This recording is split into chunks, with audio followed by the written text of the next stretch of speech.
What is up? Hi, and welcome to the Wild Wild West. My name is Richie Riche of the MHRT Network.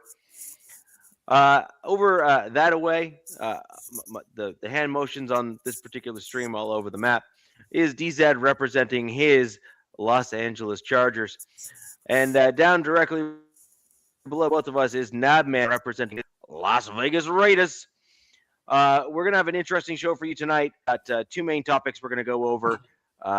It is going to be obviously a recap of my Denver Broncos loss to the New England Patriots in the championship game.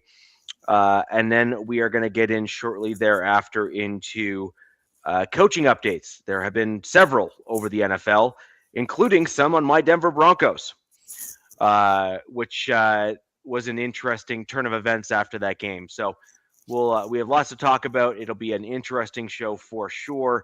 If you have questions, comments, please leave those down below. And if you haven't already, click that thumbs up button and obviously share this if you wouldn't mind with anyone else that is a football fan. We'd love to have you and them here. So let's get into it. Obviously a disappointing game for me. I expected better. It started off kind of how I thought the game was going to roughly go, where the Broncos kind of drive down the field was where I thought things might end up. I believe that the Broncos offensive line was going to be a bit of a tough task for the New England Patriots defensive line. And I thought that we were going to be able to run the ball a little bit better against them, given the fact that there was likely going to be a mismatch in that regard. I was correct to a point, and then they adjusted, and we did not. And that may tie in rather neatly into the second segment of the show. Because 1 + 1 sometimes does equal 2. So that was that. Some disappointing elements in that game, obviously, for me. I felt that the Broncos were the better team on the field, even in that game, even with the loss. So it was rather frustrating for me to see how we just failed to capitalize overall. It just seemed that play calling, game plan, all the different things were they were too slow. They weren't adapting fast enough. We weren't moving at a pace that we needed to. We weren't mixing up the pace of the game. Jared Stidham is very good at calling from the line of scrimmage and adapting. That's one of his superpowers, and we didn't use it at all. It was just a whole lot of head scratching for my part, to be quite honest. The other thing that I was very disappointed to see, back to the play calling thing, again, there's a theme on the offensive side, is Jared Stidham has shown that he has a very good ability to throw seam routes and crossers to large body tight ends. So whether that be us using little Jordan Humphrey in that role, who was like 6'4" and like 230, basically a tight end. And then we also have Troutman and Ingram, and we very rarely use them in their typical kind of blocking, chipping, and then pass catching role as kind of those combinations. And it was really disappointing to see. Richie, did any of your guys' tight ends have a target? Ingram did, yeah. Okay. One, I think. I think it was one, wasn't it? It was like one, maybe two. I just want to say, Jack, it is. For whoever, watching that game, like in the second half, I feel like playbooks went out the window. They did. Or people, like, the playbooks went out the window, and it was like survival of the fittest at that point. Like, who's going to blink first? And yeah. I saw a lot of people putting blame on Sean Payton for his play calls. I'm not going to jump on that. I'm not going to say he was doing bad or good. I'm with you. I would rather the Broncos fans, they could say it. That's their coach. That's their coach. They can say. They can, yeah. But I honestly think the weather took a hold. But it's almost like hindsight's 2020. It's like all that scoring should have been done in the first half before that it turned like it did. And then we saw at the end of the game from the Patriots. Like they were throwing the ball away on third down, and it was just a possession game. They're like, all right, we're just gonna have our defense out there. And look, I got to give credit to the Patriots, man. And I hate saying this because I didn't have any faith in these guys, considering who they played this season and where they were at last year to this year. But their defense has shown up in the playoffs. And there's caveats to all of it, but no matter what, take all that out, their defense has shown up. And Gonzalez got freaking actually exposed. He did. Sutton exposed him. Yeah. I mean, and then so just saying. There was a big issue for Richie's team. He didn't have his starting quarterback in there. And, for a good chunk of this this season, his best running back, they missed their best running back in J.K. Dobbins, who would have been a huge boost for the Broncos. That being said, man, it was an ugly game. It was an old school AFC score. And I think after that game, you have a lot of owners going, and I mean, Richie, we talked about it in our chat. It's a lot of ownership throughout the league are like, we're putting roofs on our stadiums. And it's going to be unfortunate because those games are going to be. I hate it. Yep. I hate it. There'll probably be a few teams that don't do it, like probably Green Bay. They probably won't do it. They're going to hold out. But I think, Broncos are getting a whole new stadium. I think that's got a roof and the whole nine. And yeah. But my first and gut reaction to that is if it's snowing, like let's be honest, right? Some of the classic NFL games that we have seen are in the snow. Yeah. Like it creates a different dimension to the game. It adds a different style of play. And there's only a handful of teams in reality that are going to have the ability to have snow games, right? Like Buffalo. And the Patriots were one of them. Patriots, Broncos, like, Steelers.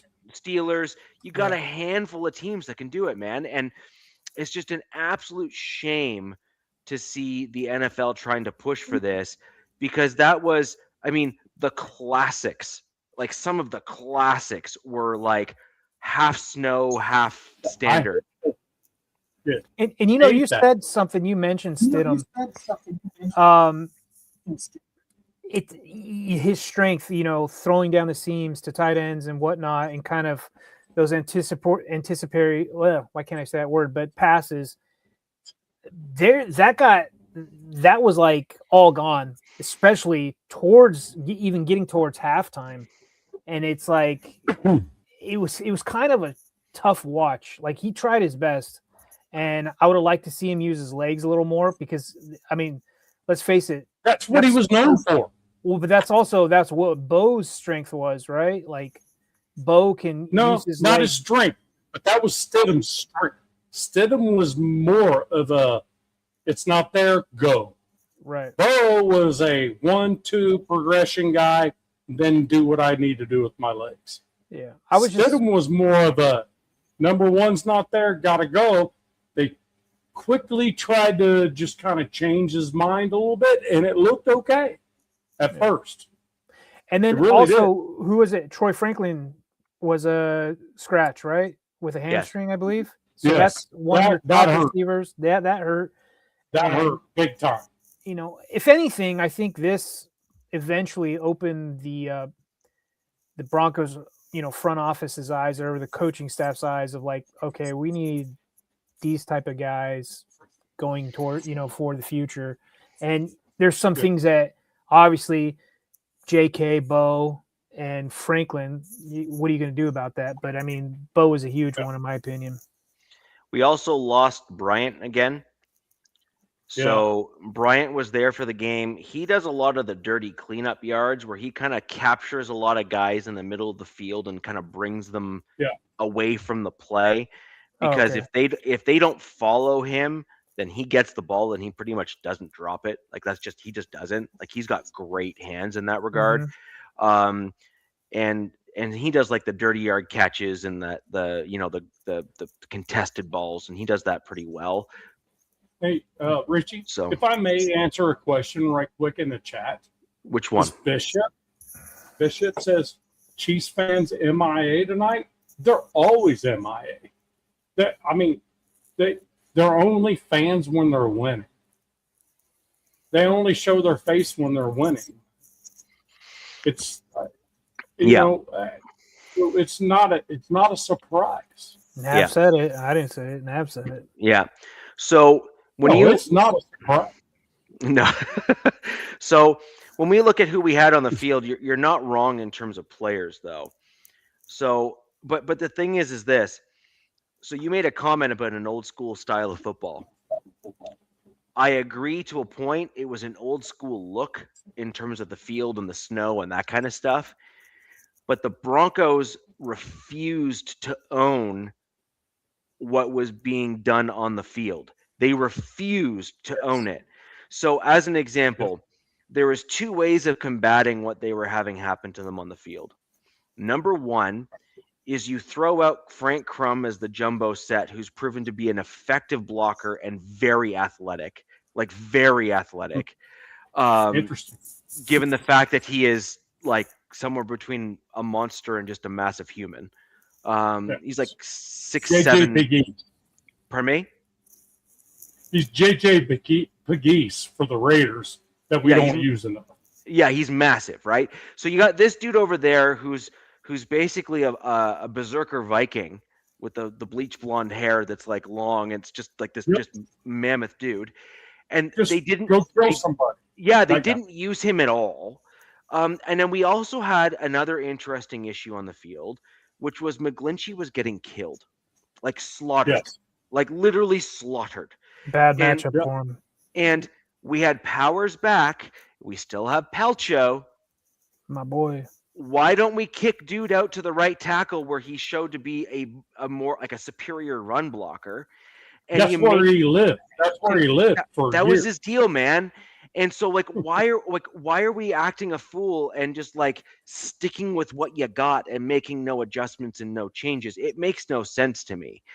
And even if you want McGlinchey to be the extra lineman, like flanking on the outside to really kind of maybe help a guy like Palcho who is like learning the ropes, but then have him keep like, look here, but then Palcho's athletic enough to actually do what he needs to do to stop the guy. Right. Do that. But we didn't do anything. We made no changes and adjustments, and we just got blown up over and over and over and over again. And eventually, what Christian Barmore or whatever Stidham kind of got had a game. Yes. Well, and that was all on the right hand side. That was all the right hand side. And my thing was, when you're up 7-0 in a game like this, I know analytics tell you to go for it, but goddamn it, kick the fuck football. Get yourself up 10-0. Changes the game plan on the other side of the field. That is a coaching decision. That is the only coaching decision that I have an issue with, because it was an analytic decision instead of a thought process. Be up 10.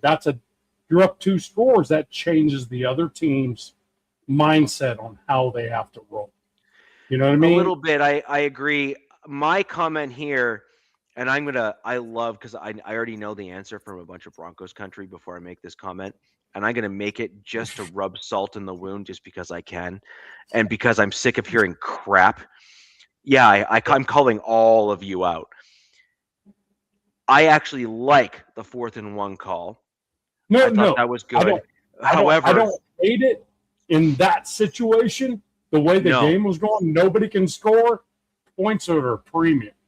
But that's see, I disagree with you there, and this is why, and I'll explain why, and I'll get back to what I was originally trying to get at before, which was at that point of the game, the drive before, we had just marched straight down the field with very little resistance and scored like a perfect back corner touchdown to Sutton in the back of the end zone. Should have ran the football. Perfect, right? Perfect. And then we did it again, right? We got all the way down the field, a few hiccups there, but by and large, we were basically having our way going down the field. And so from a momentum perspective, you do Run what the Sean football. Payton. I actually agree with that too. Yes, I agree. but that's my point though, is that you go for it on 4th and 1 there. I was banging in the chat and stuff with my with some fans and stuff. I was like, run it, or go for it. And then when we went for it, we called some like naked bootleg. What the fuck is that? And Why? I'm like, okay, stop it. Like, just stop it. Yeah, And why are like basic? Why are you not basic at this point? again, you go down to the jumbo set on the offensive line. You basically push the dude clear across the line there to get that extra bit and say, And you can do that. we are getting this no matter what, and there's nothing you can do to stop us. And that is what you're looking for in that situation.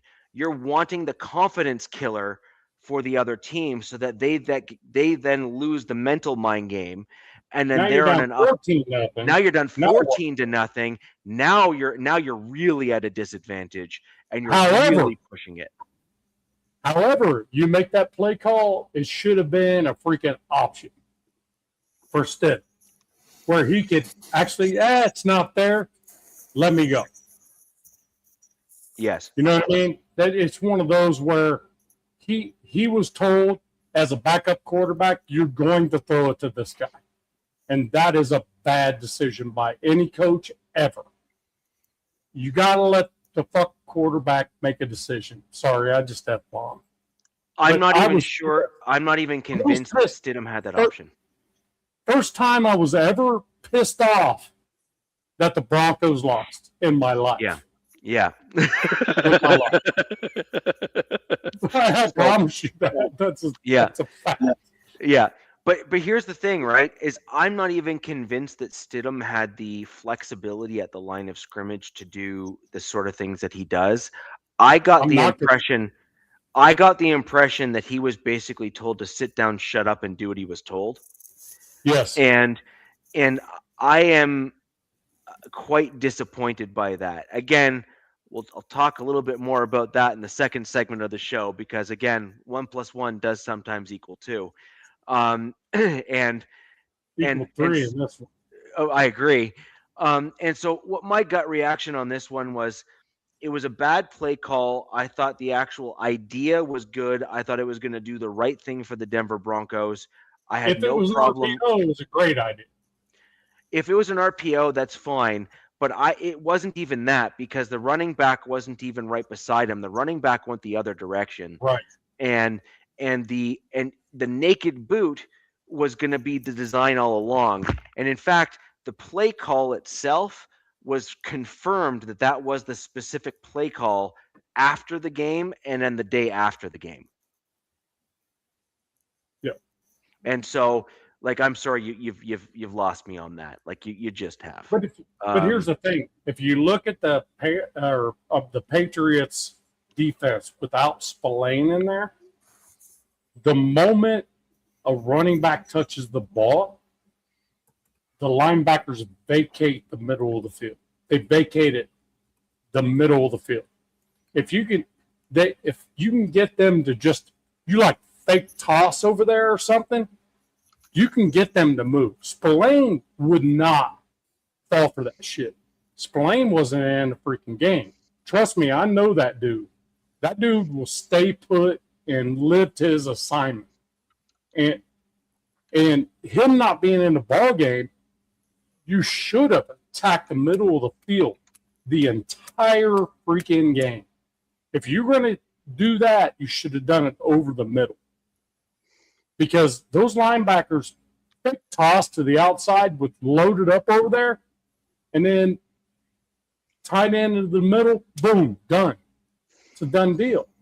Yeah. And it blew my mind that Sean Payton didn't know that shit. Yeah. Spillane's not in there. He's not that dude. There's nobody in there that's that dude. And that's what Seattle's going to destroy them because of it. Yeah. This game surprised me because I've heard from some like NFL guys on shows. They talk about snow games. Now, not all snow games are the same because there's different types of snow, different types of turf. But they say, especially in snow games, they say the offense has an advantage because the defense. I don't think so. Well, the defense, you slip, offense can push their way. They're just talking about it's like if you have a good offense, you got a good running game, whatever, you got quick throws. If you're running the football, I agree with you, DC. But even misdirection with the wide receivers and such.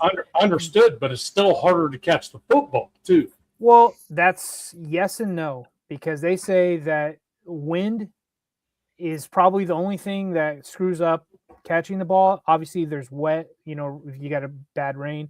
They change the gloves. They go from like leather to synthetic for different wet conditions. Sure. Well, they change their gloves pretty much every time they go to the right.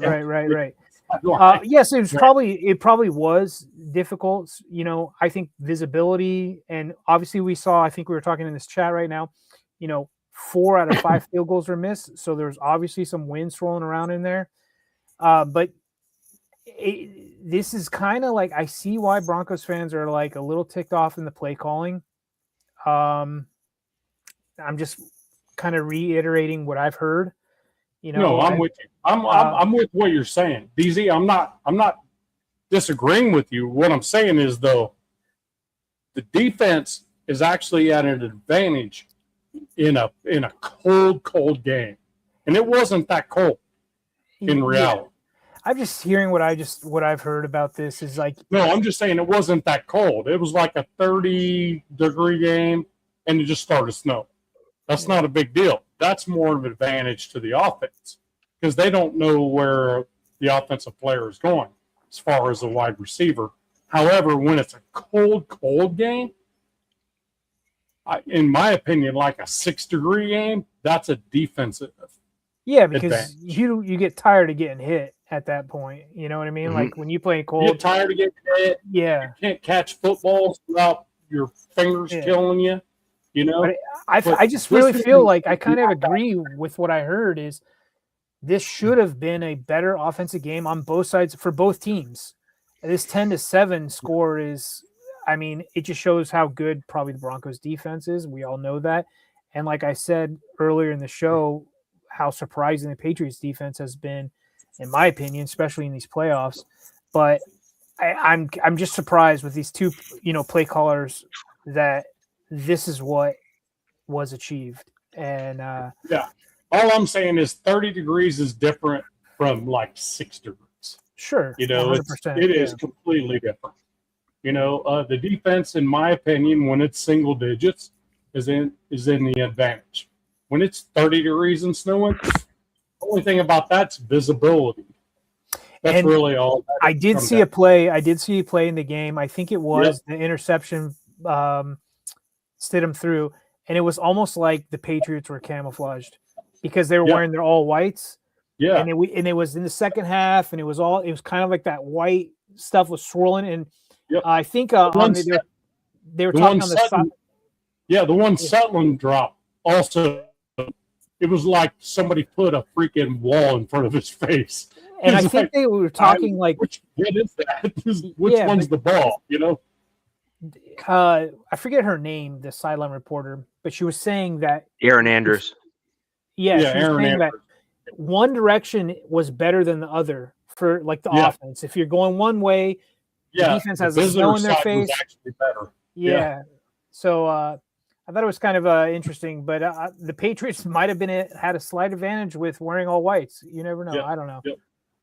Hey, but I got to do one thing it's my job to do. James Furpo, this dude's always at work, and what he does is he screams Raiders. So I'm not asking you guys to freaking do that because you won't, put it on mute even if I ask you. But I'm going to do this for James Furpo because he's always at work. I think he has 3 jobs. And DZ actually took his earbuds out. Raiders! There you go, James. Love it. Hey, you got it, buddy. when you pop in, I got you because you're always at work. So I'm just saying. Anyway, sorry to interrupt the flow. Go ahead, Rich. Sorry. But yet, still, to me, I think the Broncos should have took every single point they had an opportunity to take. 4th and 1 or 4th and 10, I don't care. This was a game where points was going to matter. That's all I'm saying. I honestly think that the two sides, both Broncos and Patriots, really, and I mean, who knows? You know, these organizations have weather people telling them what the hell's coming, but I bet you they're like, oh, we got the second half, it'll be fine, and we just all saw in the second half it was a complete shit show. So normally what the Broncos do is they have their scripted plays that are there to inform what they're going up against and how the team plays. And so they're specifically designed to try to counter the defense, but then also inform the offense on what the defense is doing against them. The problem is that you're dealing with a very savvy defensive head coach in Vrabel. Like, he is a skilled and gifted head coach. And you're not going to have the same success against a guy that's intentionally masking the defense against you. Another guy that was very good about doing that, which was mentioned in the chat, was Bill Belichick. Because he was such a gifted defensive coach, he would intentionally mess around with your scripted plays just to screw you up. like that was his goal. He'd be like, this is fun. and then you'd get midway through, and then you'd give him the second look again, and then he'd act completely different. Like, he'd have the defense do something completely different. And that's why Bill Belichick has credited Peyton Manning as being the most difficult quarterback he's ever gone up against, because Peyton Manning was basically the offensive coordinator on the field. And he was just like, I don't care. Like, I'll adjust to the crap that you're putting in front of me. I don't need the offensive coordinator to give me crap. Hey, Bruce Arians straight up said that. He said, here is the plan to deviate from Peyton. Here's the plan to deviate from. Mm-hmm. Here you go. This is what we want to do. But if you don't see it, you fix it. Okay? Just go. Just go. Yeah, you fix it. Yeah. So Bruce Arians is one of the most direct, full out telling you how shit went with Peyton Manning than anyone else. Yeah, I agree. So when we're looking at kind of what happened overall, we'll just kind of go through a couple more things. Overall, I thought the Broncos defense played pretty well. Oh, no question. Overall, I was fairly happy with, generally speaking, how they played. I mean, Richie, Drake May was like 10 for what? Like, he only completed 10 passes. I mean, 10 for 21. Let me see. Something like that. 10 for 27. 10 for 21. You were right, Nav. Yeah. 10 for 21. 86 27. yards. Yeah, for 86 yards. So the one thing I was a little bit disappointed with the defense, and it's the only thing, literally the only thing, was I expected to see more all-out blitzes in more portions of the game, because Drake May has a propensity, and has done so throughout the majority of the playoffs and the regular season, of having difficulties holding on to the ball when he gets hit.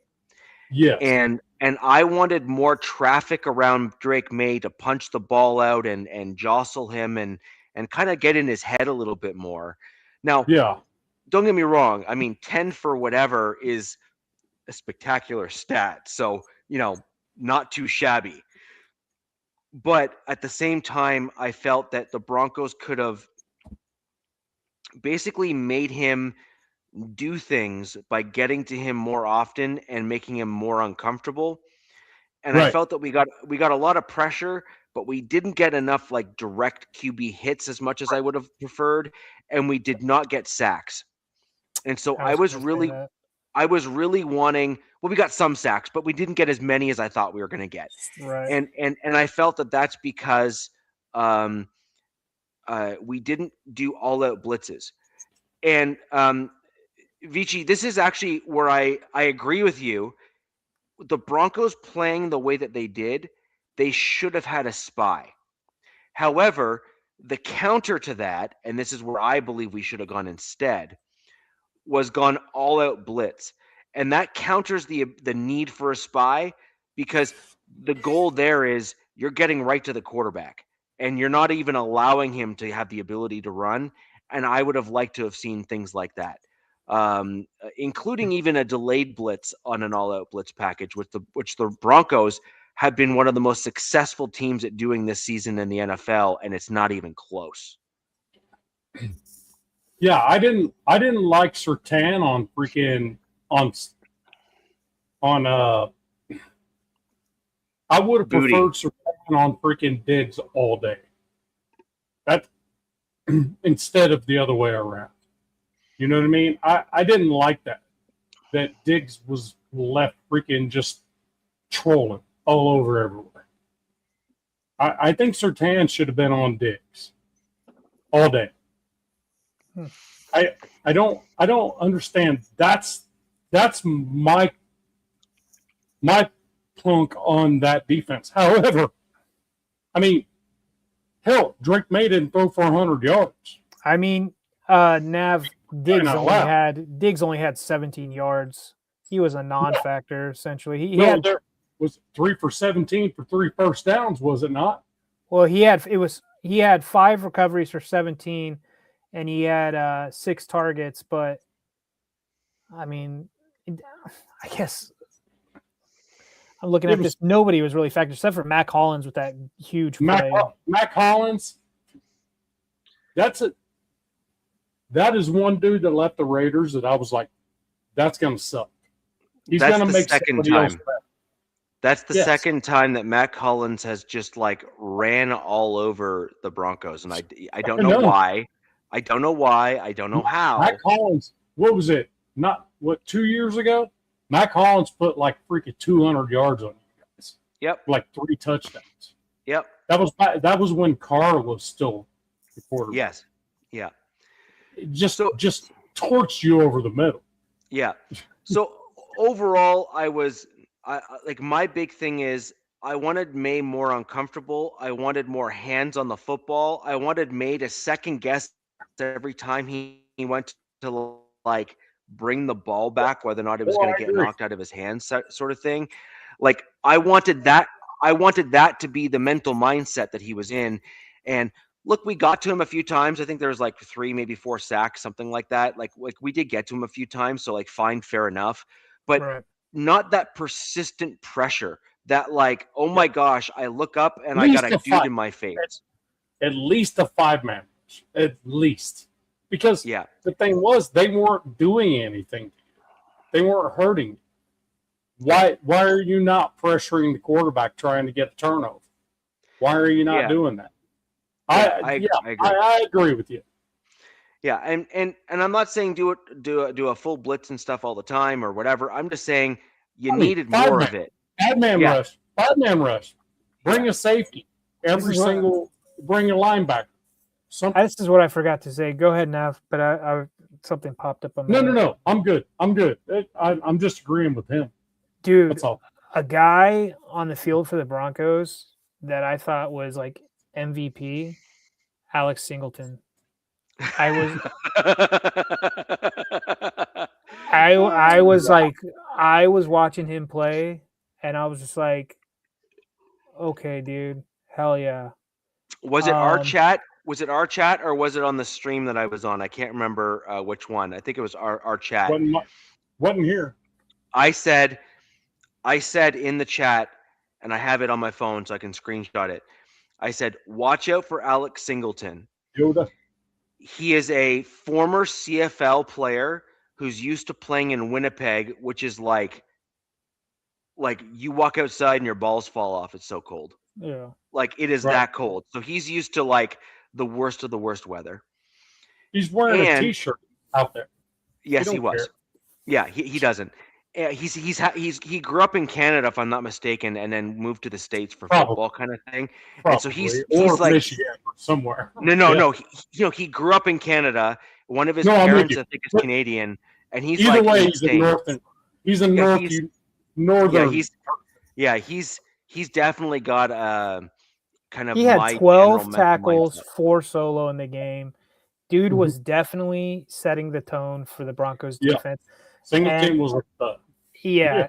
And I know we're not going to talk about future stuff, but I know he's a free agent this year, him and Stranad. He is. And I'm just like, That's what we need. there's a lot of teams that are going to be like, we need that guy on our team to set the tone. We got a lot of money And- for that guy.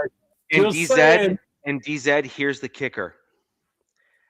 If you talk to almost anybody else but me, they will say we will give you Singleton and a ham sandwich to make him gone. Oh, wow. What? Are Well, you look- serious? That's the devil's lettuce is legal in Colorado. So, Hey, that's what And- a lot of Raider fans said about Robert Spillane.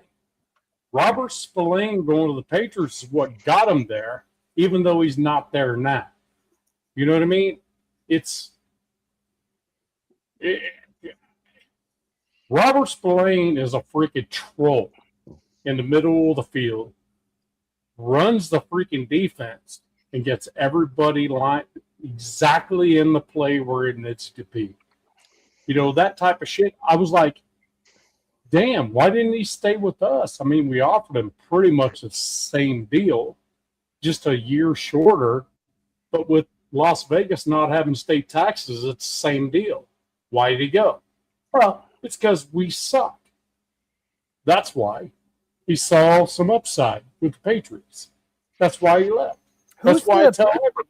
who's the Patriots DC?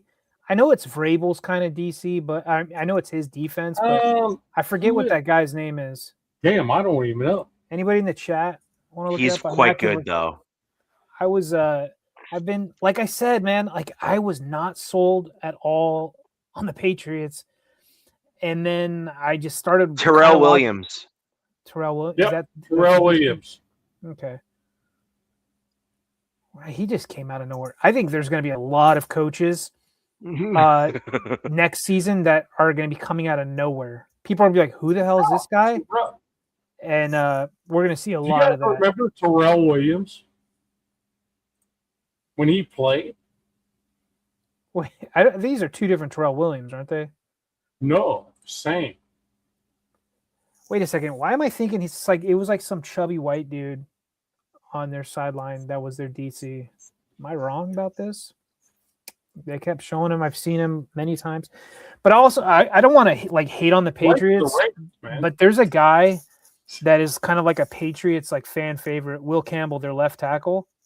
That guy just has looked pretty bad all playoffs. So I don't know. I guess it's just his rookie year, so whatever. My take on that is actually I actually expected him not to be good, and that's why he got beat pretty badly by pretty much most of the Broncos defense that was on his side. And he got away with murder, man. That dude got away with murder in terms of what he did. He was holding, he was grabbing. They barely called any penalties in this game. I think there was like 3 or 4 penalties the whole game. So yeah. And so on that note there, the other issue I had in this game, especially when it was so close, was the Drake May attempt up the middle. The NFL and the officials, they've already come in and apologized to say that was wrong. Like that was a bad call. And what kills me about that, and I would like to know, I thought the balls had chips in them. Yeah, so did I. Not yet. No, I'm pretty sure they may, but they're not using them. It's not been. Are they not using them during the playoffs? They've used them this season because that's how they do the virtual marking. But that's the only thing it's for is first downs. That's it. Okay, that's what this was. This Oh, was a first down. but I don't know why they didn't use it then. Yeah, but that's my point, Nav, is that like the whole point of the chip was first downs, and the bad call was for a first down on a fourth down. Oh, I know what call. you're talking about now. Okay, I was thinking something else. Where Drake May was absolutely short, visually on screen. There was no denying it. It was super plain as day. And the NFL's already come out and said, "Yeah, sorry, we screwed up." And it's like, Yeah, I mean, it wasn't like 2 inches short. It was like a yard. He was like a yard. Short. He was like a yard short. Yeah. Yeah. Yeah. It was a 4th and 1 play, and he didn't get the one. I just don't know what the rules are on that, when they go to that. They make it up as they go, man. It was flat. No, Nav, this is the problem that I have. I'm almost positive that was the play that Sean Payton threw the red flag on, and he was overruled. I don't know. I don't know if it was or not. I don't particularly remember that play. And that makes no sense to me. That makes no sense. I mean, if they're using the chip, then they should use it for every single play to mark the ball. It shouldn't be like when it's a big one. They should be using it for every single play. If they're going to use it, you use it for every single play where to mark the ball. You know, I agree, but right here. I agree, but I think what should happen is the refs should call it on the field, and then as they're going up to reset for the play, I think that the adjustment should happen as they're about to reset to keep the pace of play going, so that we're not sitting there. Yeah, like that kind of stuff, right? That might be part of the reason why it didn't happen, because of pace of play. Well, that's you can't do that in a playoff game, in my opinion, because you just can't. But I mean, but the thing is, if that's what you're going to make it for, like as a rule for pace of play, then you can't like change it just because it's an important play. You know, you have to go with the humans on the field that say this. But my point.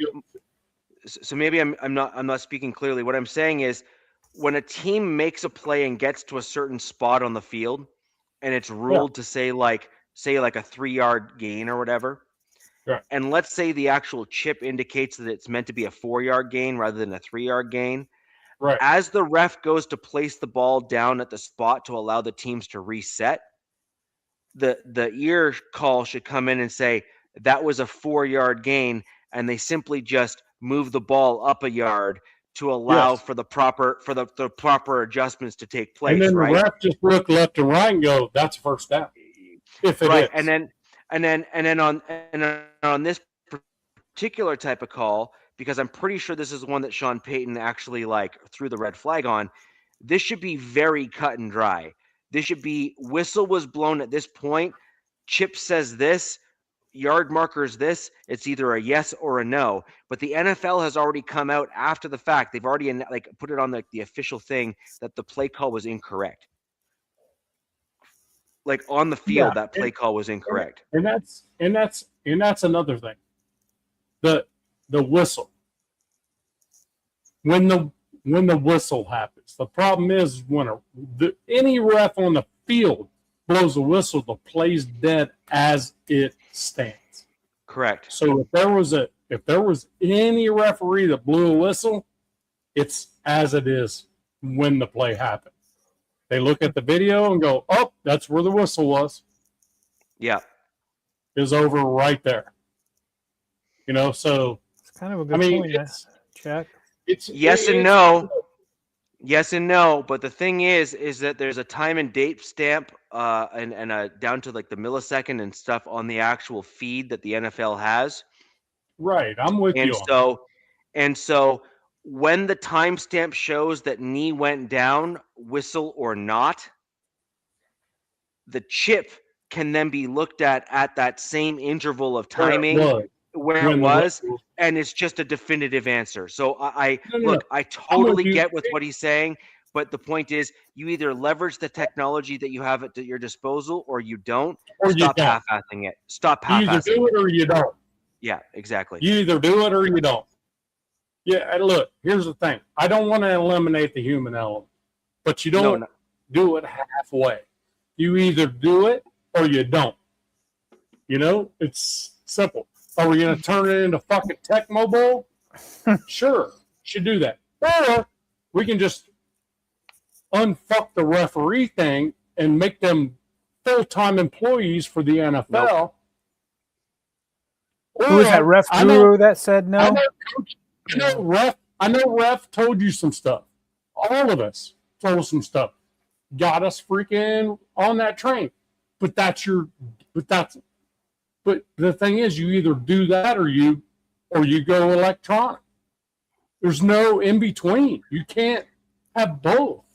I'm a firm believer you're going to do it one way or the other way. I think you're right. I think you basically have to say you use the technology at your disposal to be an unbiased arbiter of the truth, because the technology doesn't give a crap about your feelings. It just is or it isn't. And I think that's totally fair. Now, I think that you have the human element that comes into play for, say, 90% of the plays. However, there's plays like that one, like the fourth down conversion there, where it's like, no. Like, people couldn't see, but the chip doesn't lie. Right. So what if that's the point. What if I said this? The referee has the option to use whatever electronic option he needs to make a decision. Yep. Based on a challenge flag. I agree. Okay, so if a challenge flag happens, he can use whatever elements he wants and take as long as he wants to come up with a decision. Because if a coach throws a challenge flag, it's a big deal. It's a big deal. Everything needs to be looked at. That's everything. New York calling them because they always have a freaking retired referee like Sarator or somebody like that up in there saying, hey, here's what I think. Here's what I saw. And then, hey, we got the chip on the ball. Here's where it came out, or here's where it was when he went down, or whatever it may be. Let's leave it to the head referee. Let's just make the head referee a full-time NFL ref. You know, a full-time salary NFL referee, the head guy.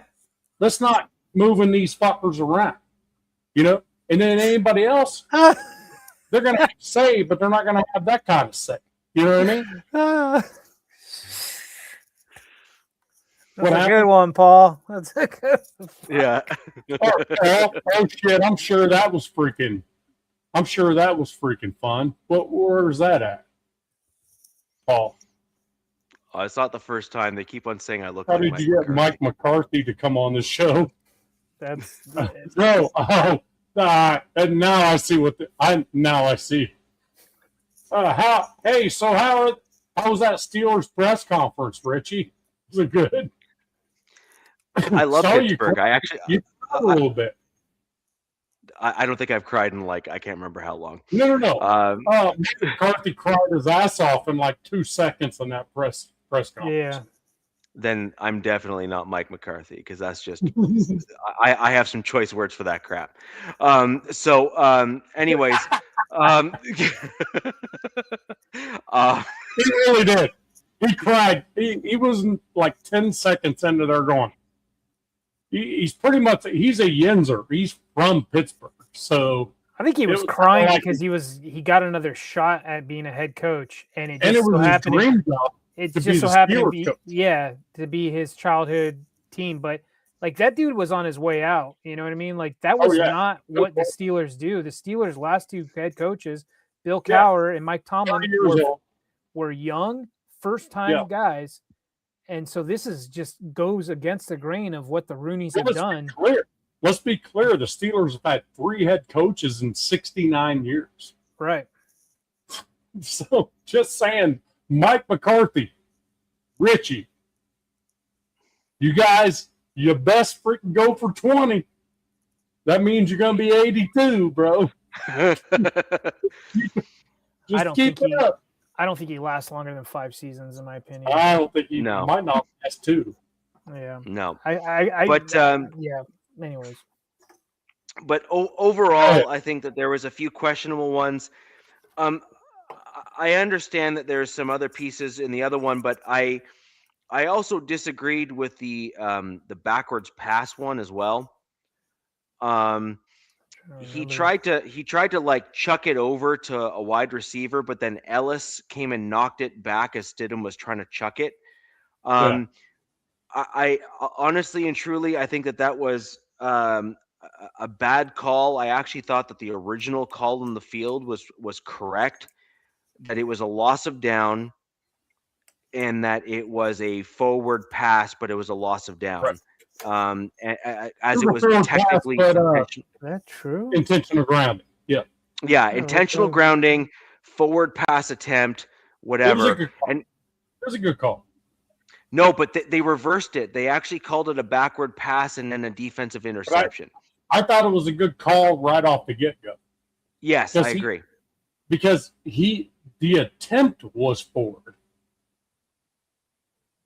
You know what I mean? Just because a defensive player makes contact with the ball and it goes backwards does not make it a forward pass or a backwards pass. You know what I mean? There was contact with that football. Yes. You know, so I didn't like that shit at all. I was like, that was a bad call. That was, to me, the worst call in the game. But it was so close. Okay, so Paul, let me get this straight. Your quarterback's about to make a throw, and a defender, as the ball is just released, bats it backwards. Does that mean that that's a backwards pass? Because that's effectively, effectively the same thing. By rule, I looked at it by rule.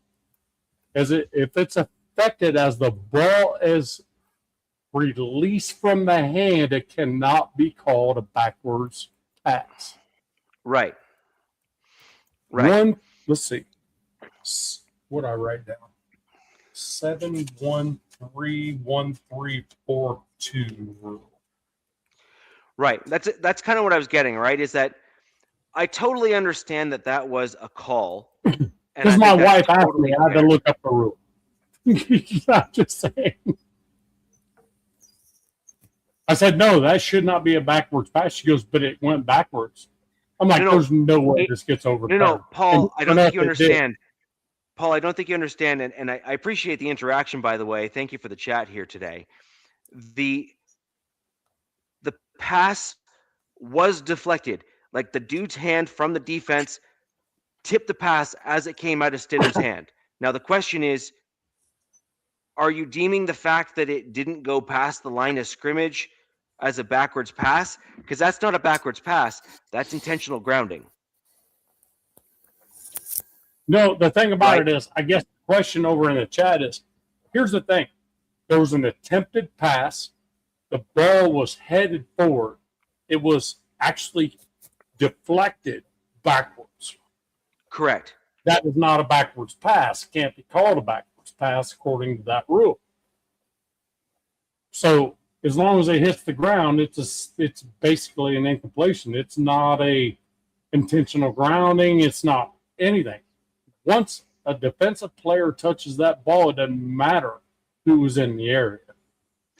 Well, I wasn't willing to go that far because I just thought Stidham just made such a crap decision on that play that I kind of wanted him. Like I wanted him penalized for that, so I was fine with that part because I was like, you need to learn a lesson. I will just tell you that the only reason I looked into the rule of it was because my wife goes, why is that not a fumble when it happened? I said, well, I think it's not a fumble because the defensive player actually got their hand on the ball. Damn, he did. And it cannot be a fumble because of that. As long, because that should be this. Yes. Deflected. Yeah. That's one ref on that field should have went deflected ball. That's that. Just so the chat can see deflected ball. Once the deflected ball happens, the only thing you can do with it is intercept it. You know? Yes. So the Broncos and Raiders got talking, saying the Broncos got cheated. If so, I'm watching the wrong show.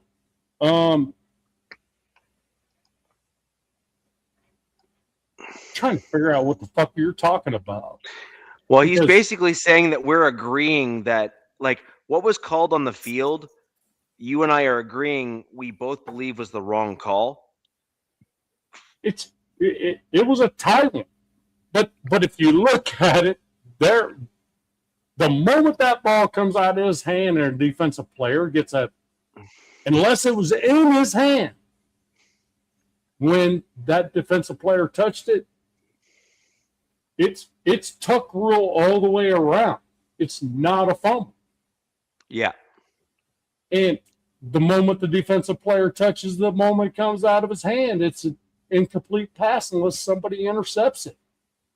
It's one of those where it's like, come on. Where is it? Oh, all right.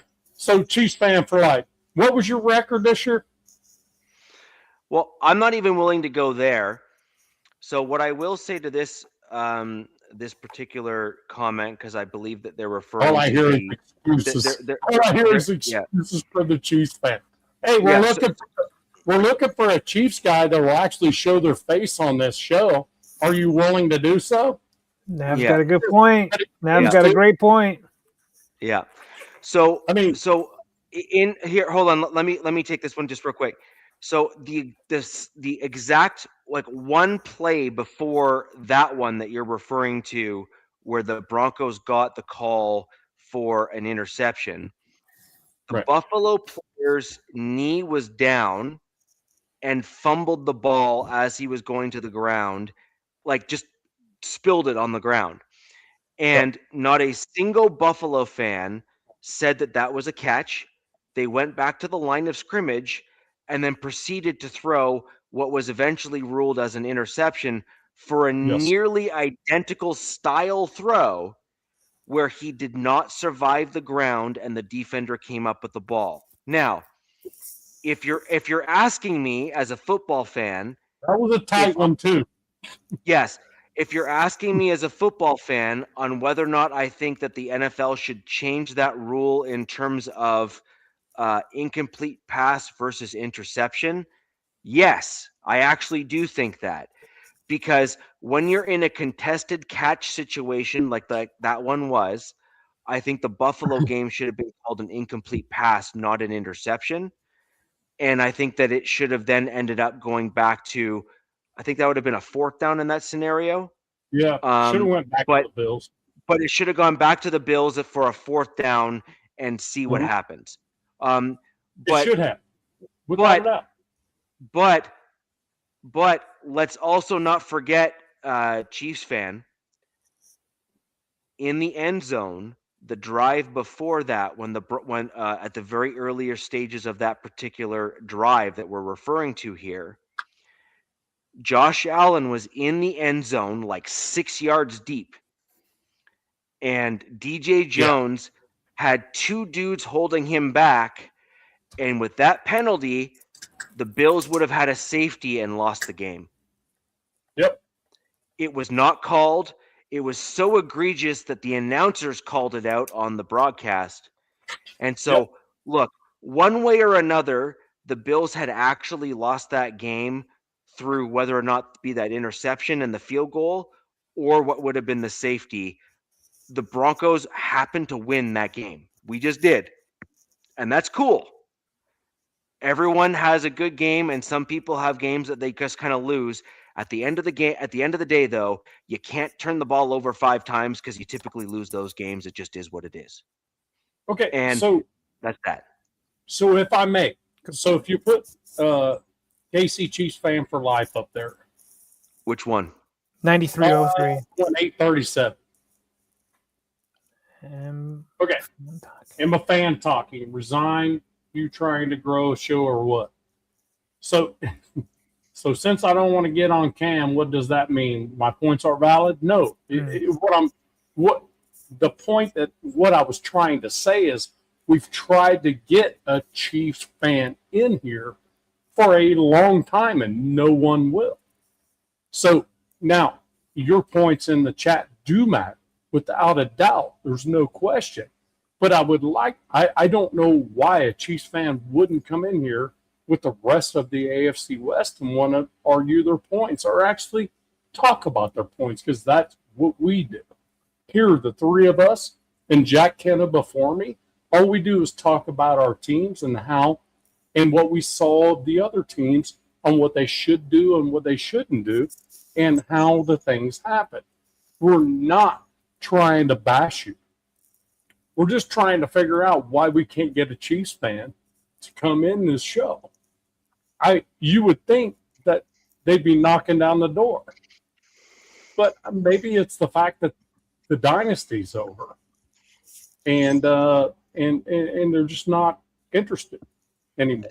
So to piggyback off Nav a little bit, it is kind of tough to find Chiefs fans in the wild.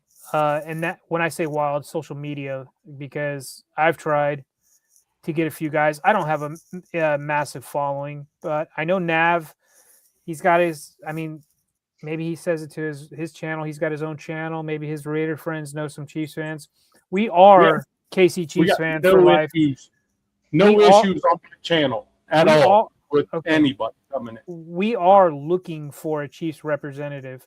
We had one for a while, and Alex, he left to go do another show, and he had a kid and whatnot. Wish him all the best, but we are genuinely trying to get another Chiefs fan like ourselves, especially when the season kicks off, or maybe, draft and everything too. Draft, because it sucks when we're talking about our teams and there's still one big giant team that we've missed out on. So we're all actively and that's my trying. Point. Yeah. Right. And I get that you like to talk trash, Chiefs fan, but we do too as well. We just try to keep the cussing down to a minimum. It's not trash. It's really not trash talk. It's kind of like if you look, Rich, at 841. Wow, big take to say the dynasty's over.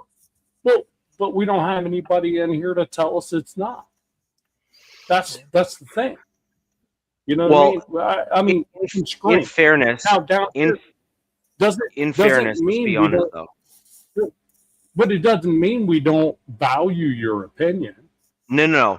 The two things are different. Like, generally speaking, what seems to happen in the NFL, even within division, right? So you typically have tiers and layers, right? So the AFC West, a lot of the times, has had dominant teams within it. So the Chiefs over the last little bit have been that dominant team. Before that was the Broncos. Sorry, You can't argue that. It just was what it was. The Broncos were that dominant team. And then, we've ebbed and flowed in terms of the other teams, in and around that time as well, right? Fair enough, is what it is. Now, as we're going through where we're at right now, the Chiefs are at a very pivotal crux right now. That's for sure. It is undeniable at this stage, regardless of Mahomes' injury or anything else. I'm sorry, it's a fact. The Chiefs were slated at number 3 within the division.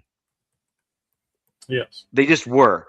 And so then the question is, was this a single down year, or was this a ebb and flow, readjust, rebuild, get some new talent in, and then kind of go back through a success window again? And let's be honest, Andy Reid is definitely the coach that can turn that team around. He is definitely a coach that can turn that team around. He's got the offensive chops, he's got the vision, and he definitely has the young guys' respect because they've seen what he has done overall. So, and Chiefs fan, I clicked on the wrong thing because we got another chat in here. I completely agree. You had a top 5. At one point, you had a top 5 offense, but you need that defense and the flip side of that in order to continue to succeed. You had some struggles on your offensive line where you guys slipped a little bit as the year went on, right? Like that's totally fair. But the question is, can you turn it around in short order where you're being truly competitive with the Broncos and the Chargers? Because right now the Chargers are nipping at the heels of the Broncos to be the top in the AFC West.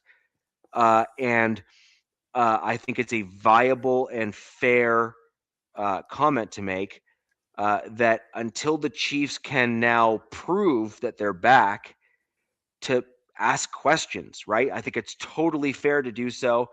And let's be honest, I was probably the most, and probably am still the most critical Broncos fan of my team on the internet, on podcast. I just am. That is true. Like I just am. I was actually surprised by because I missed last week's show. I was surprised by your score prediction. I was like, that doesn't sound like Richie. He's coming in hot with this prediction. He's very confident about this, but overall, I was expecting more of a defensive game from the Broncos, and that's where my score prediction largely came from. Is I thought that the O-line that has given up like a tremendous number of sacks in this year, I thought that the D-line for the Broncos was going to show up against the O-line of the Patriots. That's kind of where my score prediction came from, which was warranted, by the way. Like over the course of the year, like I've got evidence to back that up. So yeah, understandable, man. Yeah. Understandable. Where do we go now? Where do we go here? You guys want to get into... So we're going to go into the coaches, man. We're going to go right into the coaches. I think that we're going to get right into the off season next week's show. We're going to go into all of our teams, what we think and all that kind of stuff. That's for later. Broncos lost. It's unfortunate. We will see what happens in the Super Bowl. We will start getting into a Super Bowl prediction at the end of next week's show as well. To get into our scores and stuff like that. So we'll go from that. But let's start getting into some coaches. Who do you want to go first? I think Nav's 10-100ing right now. So yep. So how about you dig in a little bit to some of the coaches, and then I will talk about the Broncos coaches and the changes there. Okay. After. Well, we still don't have a DC. We lost Jesse Minter to the Ravens. Yep. Heartbreak, man. It's like you had a good thing for like 2 years, top defense for 2 years, and many different categories. And he leaves, and that was kind of the thing Jim said. When Jesse got to LA, Jim was like, "I want to get this guy a head coaching gig." Or maybe that was their deal. Maybe that was like a plan behind the scenes. And he didn't get any interviews last offseason, I think, which was pretty surprising to the fan base, considering, what Jim had said and what we had saw with the defense. And then this year, he was like the hot name, right? I think he had an interview request by every team that was available with looking for head coach. He goes to the Ravens. It was kind of like one of those things that, everybody saw coming. It was like a perfect fit, essentially. And because he has familiarity with the front office, with the staff. But I like what he's doing so far. He brought in probably the top O-line coach, one of the top O-line coaches from Atlanta, I think Ledford, who his strong suit is the outside zone, which with Lamar and Derrick Henry, that's got to be lethal. And then I don't think they're done with their staff there. They keep bringing in guys. I think they requested to interview Doyle, who worked under Ben Johnson with the Chicago Bears. So, yeah, man, I think I'm going to that game. The Chargers play in Baltimore next year. I'll probably be going to that game to see this matchup. Nice. I think it should be really good. I keep missing out on the games that are right up the road from me, so I might as well just go. For all that who don't know in the chat, born and raised in Southern California. I live in Maryland now, so I got, if the Chargers ever come out east, I got 2 teams right above me. But all right, before I get into the OC, the Chargers re-signed Tier Tart, our D tackle, who bounced around and has been fantastic for us. He's a fan favorite. Everybody loves him. he kind of made a statement week 1 with that infamous like slap punch to the face to Travis Kelce. He had a really good statistical year. He does a lot of the dirty work. And the Chargers let go of Poona Ford before he came, and really screwed him. It was like, man, you let go of Poona, a guy of that caliber. Well, they got lucky by getting Tiaratar, who I guess had like character issues with other teams or whatnot. Seemed to have found a home here in LA, and everybody loves him. And he's bigger and younger, and they signed him to a 3-year, $37 million deal, $20 million guaranteed.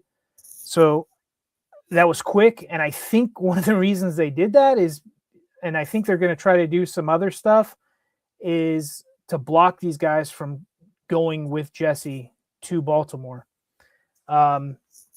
So that was good. The next one that I'm really worried about is Odafe Owe, who we traded from the Ravens. I think we gave up a 5th-round pick for him. I hope they can get a deal done with him with the unknown certainty of Khalil Mack this offseason. And then let's get into the coach, man, which kind of put a lot of fans – they were freaking out, especially on X. Fans were just freaking out about Mike McDaniel. Now, when the Chargers and I guess any other team like requests to interview somebody, they make a post. They like, hey, we've completed an interview with so-and-so. And the only way the Charger fan base on X, Twitter, knew about the Mike McDaniel thing is there was a fan who worked at the Manhattan Beach Hotel who actually saw them sitting down. They weren't at the Bolt, which is the facility. They were at a beach hotel on a patio, and it was Mike McDaniel, Jim Harbaugh, and John Spanos. And they were sitting there, and that's when the whole fan base was like, holy crap, they're interviewing Mike McDaniel, who is also in consideration for head coaching gigs throughout the NFL, because like we said, it was like 10 available or something like that. And then we didn't hear anything. Crazy. We didn't hear anything for like days. The Chargers didn't say, hey, we completed an interview. They didn't make that post. So we're like, whoa, what was going on? But then we saw like Pelissero, Schefter, Rappaport, Rossini. They kind of put out these posts like, it's understanding that Mike McDaniel, so I keep putting the S on there, will take the job if he doesn't get a head coaching gig. So people are like, so the fans are like, oh, and then, oh, because the Raiders, all these teams, and, everybody's stressed out for a week, and he eventually became the Chargers OC, which the fan base is excited for because these last 2 years under Greg Roman have not been great offensively. Ravens fans did warn us. They're like, good luck with Greg Roman, dude. And they were right. So salute to the Ravens fans that warned us about Greg Roman. This is the first time Jim Harbaugh has had a different OC than Greg in the NFL, is with Mike. And I think a lot of this also had to do with his wife. She's from LA. She wants to go back. And, Mike, he did a long presser. He did like a 40-minute presser with the Charger beat writers. He's been on like a couple different shows. I like what he's saying. I'm really intrigued by how this marriage between him and Harbaugh is going to work. They both like to run the ball. I don't. You don't what? Like the marriage? I don't like anything about it. Nothing. Oh, I'm sorry, Rich. I'm sorry, Mike. I'm sorry. I don't like anything about it. I don't like anything about it. It is not going to bode well for my Broncos, and I'm not a fan. So, well, we don't know that yet. Let's pump the brakes. He's a very good OC. I'll admit it, man. I was like, this guy's a clown in Miami as the head coach. I was like, look at this dude vaping on the sidelines. I mean, look, he came up to the presser. In his presser, he was wearing a $12,000 jacket. Like, it's the complete opposite of Justin and Jim. These guys wore free clothes. Like, you know what I mean? Like, very frugal with their money. And this dude's just, balling in Gucci and Louis and everything. But as I'm digging into this guy and people from around the league, they know who he is. I mean, dude, when this guy, he's been with many teams, right? Throughout his career. I could pull it up, but just take my word. But one of the things is when in 2011, he was with the Washington then Redskins, but now Commanders. He was coaching with both Shanahans, McVay and LaFleur were all on that team. Like, it was like the mecca of these coaches all just at one time. And I don't think the Commanders or the Redskins knew what they had really, but I don't know the contract deals. I know that he's talked to Justin already. And from what I heard, I think I heard him say that he's going to watch every game Justin's ever played and try to design it for him that way. I'm excited for the run game because the whole time under Greg Roman, he's like, can you imagine Justin with a run game? And it never really happened. It never came to fruition. It was there in spurts, but it wasn't a consistent thing. Yeah, it was like, what are you talking about, dude? Like, some games it was there, but that was against bottom tier defenses. Now, is this going to be different scheme wise because he's been primarily a zone guy, right? And then, what the Chargers were currently running these last 2 years was a gap scheme. So I think this is going to be a complete different offense that really nobody's seen before. Because people were asking him about Miami and such, and he was pretty much saying that Miami was a different situation. It was a special situation. We got Tua. I mean, they had Tua, but they had Tyreek, Waddle, A-Chain. These guys are all track stars, right? Chargers don't have track stars on their team. They have good young talent, in Hampton, Ladd, Trey Harris, Oronde Gadsden, QJ. I've seen a lot of fans floating out the idea that he might be a trade bait, especially with the low capital we have going in this draft. So it's going to be really interesting to see this come to fruition. And I don't think we really see it until like maybe 4 weeks into the season of how this is going to work. But I thought I wouldn't like this guy. I thought this guy would have like worn on me listening to him, but I've watched him do these interviews and I was like, holy God, this guy's like a savant. Like, this should be really fun if they can get the right pieces in there for him. This should be fun. Now on the downside, losing Jesse, now I'm worried. I'm like, oh great, now our defense is gonna suck and our offense is gonna be good. Like, I hope they can find the happy medium, and not just have one side of the ball drop off. Because this year our offense, like, if metric wise, was like in the 20s, right? Like, that's not good, dude. You don't want to go into You're mediocre. You don't want to go in the playoffs with an offense in the 20s, your O-line dead last in the NFL, and then a top defense. It's just not going to work, man. You need an upper half in everything, right? But he has a lot of connections.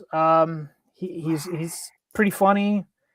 I mean, I know you guys are fans of other teams, but if you guys want to watch a really good interview, watch his interview, his Chargers presser. He was on Pat McAfee as well. I thought it was really interesting, but I think this is what the dude just reminds me of Weezer. Yeah, I agree. 100%. Yeah. He just reminds me of like Weezer, like the lead singer of Weezer. He's got that vibe. He's like nerd rock. Like that's his look. That's his jam.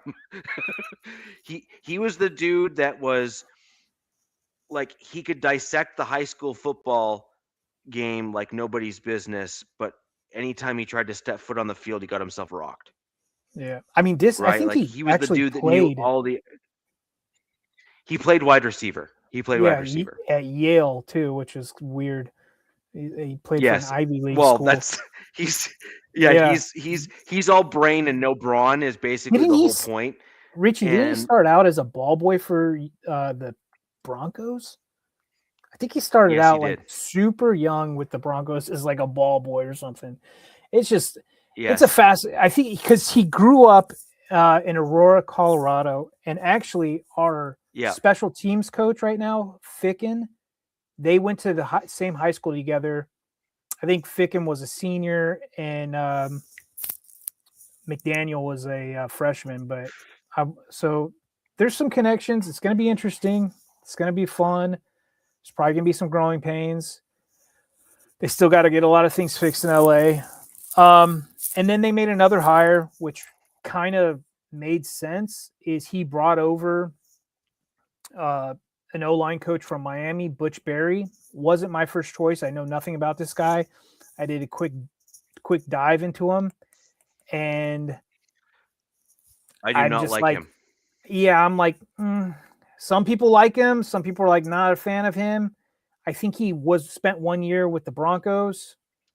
But I think it's He going to was help. awful.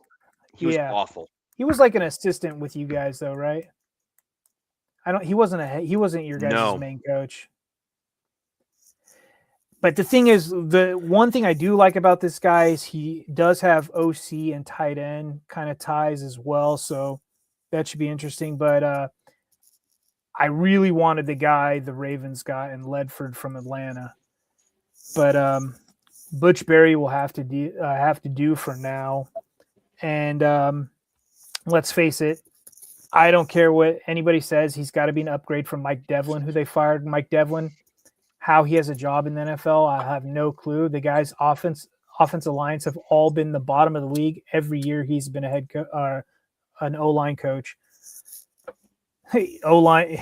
So saying the O-line suck again, it could very well, but at least if it does suck this time, Justin should have some easy passes or some runs to do, because from what I'm hearing from people that are kind of in touch with Miami, they did not pump a lot of resources into the O-line.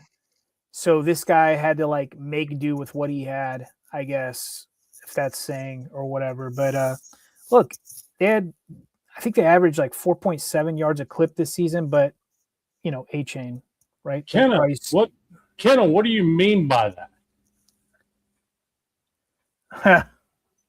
Yeah, that's fun. I mean, it's true. But no, Chiefs fan, you're right, dude. Injuries are a thing, and yeah, man. Like they plagued you this year. Yeah. I mean, that's the reason. I mean, early. Well, I mean, we had injuries, but then we also had poor play. I mean, KC Chiefs fan, that plagued you too, big time. Yeah. Raiders just couldn't figure out how to freaking. They had to change positions on everyone all year long. It could never get any continuity. Injuries, yeah, there were some, but it didn't have anything to do with the season, the way it went.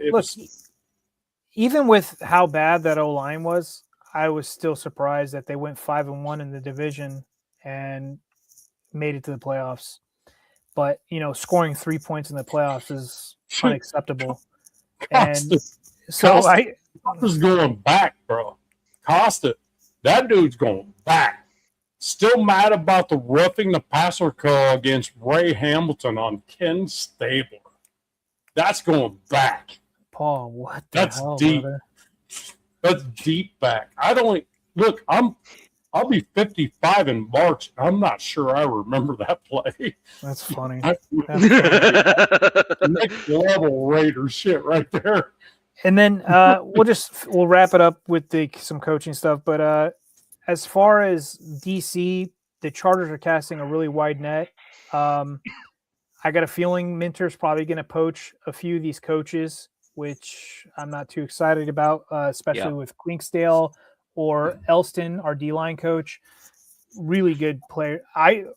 The whole fan base is predicting Clinksdale or Elston get promoted as the DC, which would keep familiarity. DC, yeah. Yeah, which I would like. But just before the show popped on, they was like one of those notifications from the Chargers. It was like, we just completed an interview with Chris O'Leary, and he was our safeties coach in 24, and he left to go to Western Michigan as their, I think, OC or DC or something like that.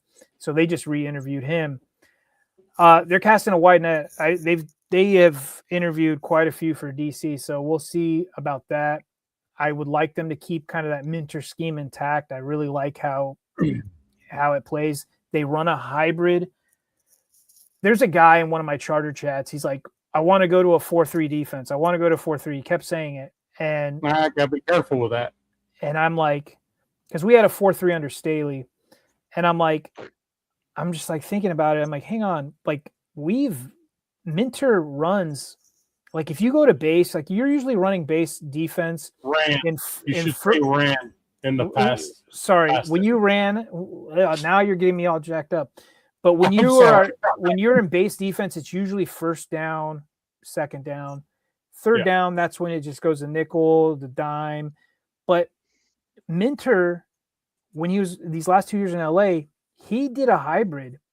There's only a few teams that do hybrid in this right now. It's kind of, it's like we got 32 teams, and you could pretty much say that 12 teams are 4-3. No, Jack, 3-4. It was 12 different. teams are 3-4. And then there's a few teams that run a hybrid scheme, which is out of base, they will run either 4-3 or 3-4. Yep. And that's what the Chargers have been doing these last 2 seasons. And I want to stick with that. I love that. I love the flexibility. I love just confusing the hell out of offenses. So DZ, who's behind Minter as far as who's your like DC line coach or whatever? Yeah, so Mike Elston is the D line coach, and then Klinkstell's our cornerback coach. Those two would be in succession of Minter, but they've also see them elevated, or oh yeah, I would love to see Klink or Elston, because that means we get to retain them and not lose them to another team, and they know what the hell they're doing. But look, they're casting a wide net.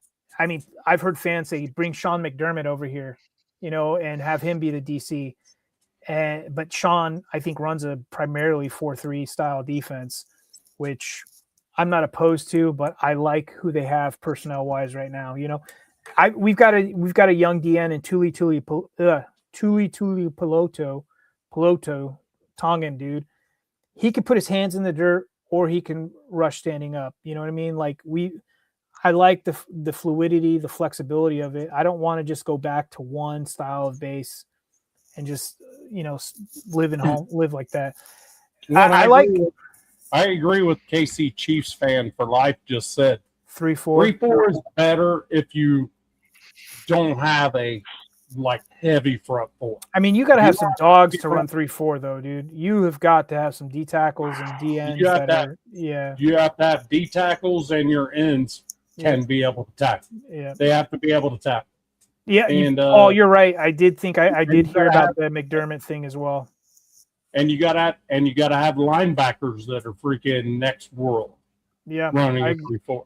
I agree. And there we got some question marks at linebacker, because Navarro Bowman was our linebacker coach. Famous Niner guy. Yep. He's stepping away from coaching. His son is like a top basketball player in the state of California, and he wants to be there for him. So we're going to lose a linebacker coach. Probably going to lose more coaches. So it's going to be interesting to see how they fill out this coaching candidacy. Probably going to be a lot of guys none of us know about, right? But it is what it is. So I want to just quickly go through a list of the coaches here in terms of hirings. The Falcons hired Matt Ryan to be the team's president of football. Yep. Which they hired Stefanski to become their next head coach. He's probably happy after firing Raheem Morris. The Falcons will hire Tommy Reese to be their offensive coordinator, and they're going to hire Craig Augerman as the special teams coordinator for the team. Dallas Cowboys are going to be hiring Christian Parker as their defensive coordinator. Baltimore Ravens, as you alluded to earlier, have hired your former DC in Jesse Minter. Buffalo Bills have promoted Joe Brady to become their next head coach after firing Sean McDermott, That was interesting. which I have not seen a single Bills fan that is happy with that particular move. I'm just saying, I don't get it. So let's wait and see what happens there. You would have thought Brian Daboll would have been yes, in line to go back there. Right. Browns are hiring Ravens offensive coordinator Tom Monken to be their head coach. Yep. So that is interesting to say the least. The Lions are set to hire offensive coordinator Drew Petzing to replace John Morton. That's actually good. That's a great. Yep. I agree. Yep. Packers are going to hire for their DC Jonathan Gannon to become their next DC. That's a great hire too. That was a great hire. I was like, okay, that's. I'm a little worried about that one because they were already a good team and he's a good coach. So that's going to be scary. Yeah, that's going to be scary. He just had terrible offense that couldn't do anything. Yeah. The Chiefs, KC Chiefs fan for life. Eric Bieniemy is returning to the Kansas City Chiefs to be their offensive coordinator. That's amazing for them. And by the way, fantastic move. Fantastic move. Bieniemy is, from what I can tell, he is what Andy Reid needs. Reid is a big ideas guy that has a lot of things and stuff. Bieniemy is a details guy. He's the details guy. He's like, easy. No, I don't think so. I think Andy Reid is like, oh, well, we'll get to it. And here's the idea for the thing. Let's work on the stuff and let's do all these really big ideas. Bieniemy is the guy that says, all right, that's the idea. Here's all the steps in the process. Right. And Bieniemy also is a master of the running. He's a master of the running. Right. So I was actually pretty happy with that move, and I think that would be that's gonna be a great hire for them. Good job. Chargers are hiring Mike McDaniel to be their offensive coordinator. Dolphins, they have hired John Eric Sullivan. Mike McDaniel's a freaking that's scary, actually. Yeah. Mike McDaniel as the offensive coordinator with Jim Harbaugh. That is scary. I would love to be a fly in their like in the room when they're working together. Yeah. John Eric Sullivan for the Dolphins has been hired as their GM, and they've also hired Packers defensive coordinator Jeff Hafley as their next head coach. A lot of people don't like that. I'm curious to see what happens with that. But it's going to be one of those young coach hires that nobody really knows. See what happens. You know what I mean? Correct. Giants have hired John Harbaugh as their next head coach, and they've hired Denard Wilson as their defensive coordinator. So that'll be interesting to see how that team looks, because they were already on the ascension, and I fear actually that they've kind of stabilized that organization now with the Harbaugh hire. That'll be an interesting one. I'm not going to lie. New York Jets have hired Brian Ducker as their defensive coordinator. Steelers have hired Mike McCarthy as their next head coach. We talked about that earlier. We got the Buccaneers have hired Zach Robinson as the offensive coordinator. That's good. Tennessee Titans have hired Robert Saleh as their next head coach. I really like that for them, to be honest with you. And they also got an OC. Did they not? And they got Brian Daboll as their next offensive coordinator, which that's going to be a dangerous team, in my opinion, next season. Dude, that's going to be interesting, because either these two are going to butt heads, or because we all saw the Saleh experiment with New York, right? That was it's a different organization. It's not a great organization. He didn't have the support. Right. I agree. I think Robert Sala is a freaking fantastic freaking head coach. He just didn't have the freaking support of the upper management to freaking bring the right players in. So my verdict is still out on him, but this is what I'm gonna say. He can lean on Brian to be with Sala's a leader. He's gonna have a guy who's been there, done that. All Sala needs to do is be a leader. That's it. Tennessee will be interesting. I'm intrigued. That's going to be interesting. Yeah, we got one more to go through, and then I'm going to jump over to my Broncos for the last wave before we go over to you and Nav in terms of the Raiders here. Okay. We got the Washington Commanders have promoted quarterback coach David Balaw as the offensive coordinator. And they have hired the Vikings defensive backs coach as the pass game coordinator, Daronte Jones. So that's the final list of those that have been hired across the NFL. There's obviously a fair number that have been let go that are still, some of them still have open positions, and that, that's the nature of the beast, so to speak. I'm going to move on to my Denver Broncos and talk about. May I ask a question right quick since you mentioned Commanders? Yep. Where is Kingsbury? What's he doing? I don't think he's been hired. I haven't heard shit from him. He's back in Thailand? He walked away from the Commanders. Where is he and what's he doing? Is he just hanging out in the fucking background waiting? I'm sorry, I threw a F-bomb again.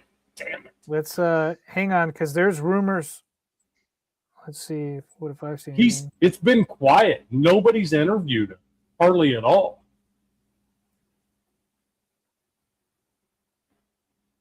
Did the Eagles hire an OC yet? Yeah, they did. Did you say that, Richie? I'm sorry if I missed it, man. Yeah, I think you mentioned it. Didn't you say it? No Eagles. Oh, Eagles have not gotten an OC yet. No Eagles. So, I agree. I mean, it's weird that he's not been mentioned because he was even being thrown around as, one of the hot candidates once he walked away and all that kind of stuff. And yeah. He walked away from the Commanders and just went dark. Yeah. His name's not even been mentioned in anything. Yeah. So, moving on to the Broncos at that point here now, after the championship game, the Broncos made 3 coaching changes. Not just 1, 3. Yeah. Yeah. The Denver Broncos fired their offensive coordinator in Joe Lombardi. This is something that Joe Lombardi is familiar with, being fired, although not necessarily by Sean Payton. Only 4 times. He's been fired a whack of times by a bunch of people, but Sean Payton has typically not been one of them. So this is a first for him. We have also fired wide receivers coach Kiri Colbert. And the one that sort of surprised me a fair amount, to be quite honest, was we fired our cornerbacks coach in Addison Lynch. And the reason why I was very surprised with Addison Lynch being fired is Addison Lynch is responsible. Here's a list of names. Just bear with me as I go through this because I think this is important. Okay? Okay. Go. Pat Surtain. Yeah. He was the coach that took him from rookie to defensive player of the year. Okay? That's no small feat, number 1. Number 2, Riley Moss is widely regarded, despite his penalties, as being like a lockdown corner at the NFL on the other side of Pat Surtain, who's like one of the most targeted cornerbacks and still has one of the best pass defended records in the entire league. Yes. And that's all under that dude's coaching and tutelage. What is that? he took Jaquan McMillan from an undrafted free agent rookie who was a dude that is, if he does leave the Broncos, will be one of the highest paid slot corners in the NFL for sure. Guess what the Raiders need? Guess what the Raiders need? In slot corner. Yeah. And then he's got a bunch of other guys like Turner Yell and a few other corners that he has coached up to being serviceable players, if not like 1B kind of guys on the Denver Broncos roster. I can't believe that Broncos would fire a single defensive coach. Right. None. Zero. I can't believe that would happen. It has to be a freaking head coach like argument type deal. And then you still have coaches, Richie, that are Sean Payton's that dude though, DZ. Looking to get poached. That dude, when you oppose him, you're fired. Makes you wonder, right? Makes you wonder if like somebody did say something he didn't like. I mean, what doesn't Sean call the plays though, right? So how did Joe even on defense as a head coach? Seems like Sean Payton's always been that dude. If you oppose him and give him a hard time and say, no, you're fucking this up on defense. You're an offensive guy. You know, if those dudes have been doing that, that's why they got fired. Yeah, I don't understand but I mean, he's a cornerback coach. Who knows? Maybe the cornerbacks were like, this guy sucks, or they had a problem with him. Who knows? I don't. There could have been something.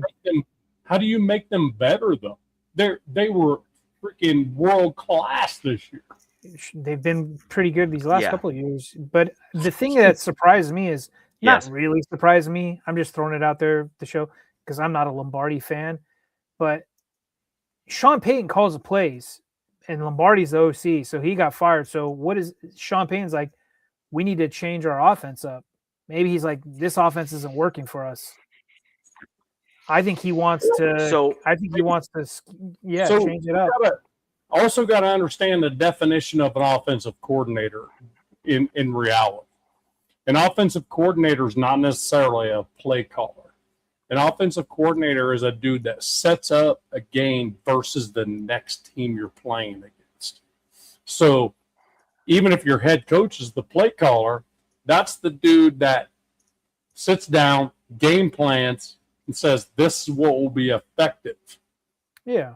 And then your play caller plays or calls those plays. And then if it doesn't work for him, it's like, wait, okay, maybe it's not working for me. You know what I mean? It's not exactly what we're trying to do. It's also a matter of some of the schemes and some of the blocking schemes and also some of the personnel that go onto the field as well that would fall under the coordinator. So again, remember how I said like 1 + 1 sometimes does just simply equal 2 and therefore the guy's gone. I think this is kind of one of those scenarios where the Broncos had Bo Nix, who is clearly showing that he has the clutch gene when he plays the game. But yet the Broncos offense was schemed and designed in such a way that was just bad. Like it was bad. It wasn't the play calls. The play calls set them up to actually do well. The play calls were designed and set up to actually do well. But the problem is that it was the actual scheme itself. I'm talking about the defense for you guys. Is Vance Joseph saying that your cornerbacks coach needs to go? I mean, for crying out loud, it was one of the best freaking secondaries in the league. Why is he fired? I mean, why? There has been no information.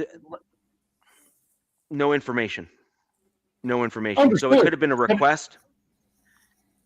It could be, but you don't fire somebody from a request. But what I'm saying is, it's kind of like, is Vance Joseph looking at freaking Sean Payton saying, I can actually freaking do a better job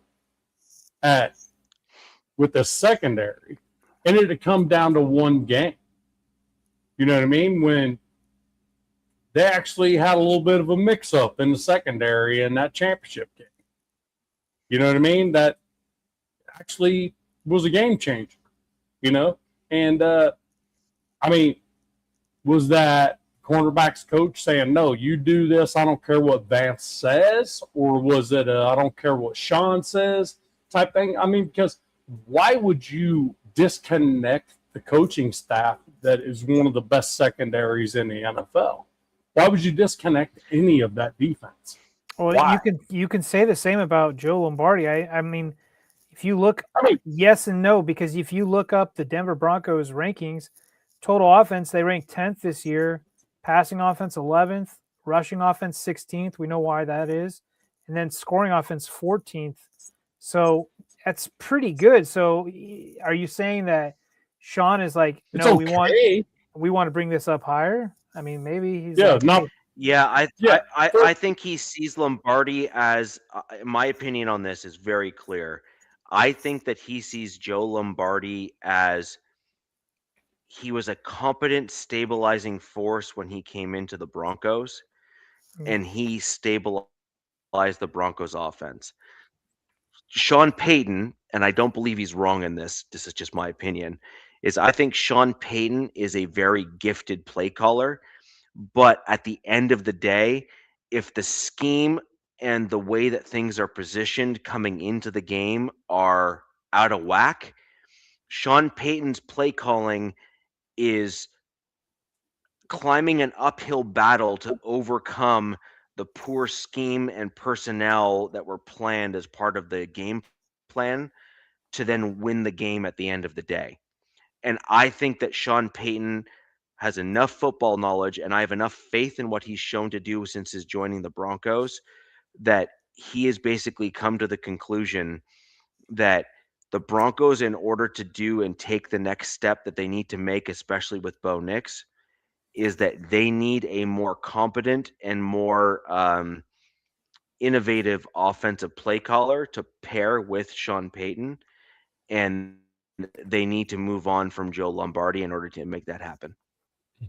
I will tell you so far the best moves that have been made in the AFC West is the Chiefs and the Chargers as far as coaching. Mentor, that's huge.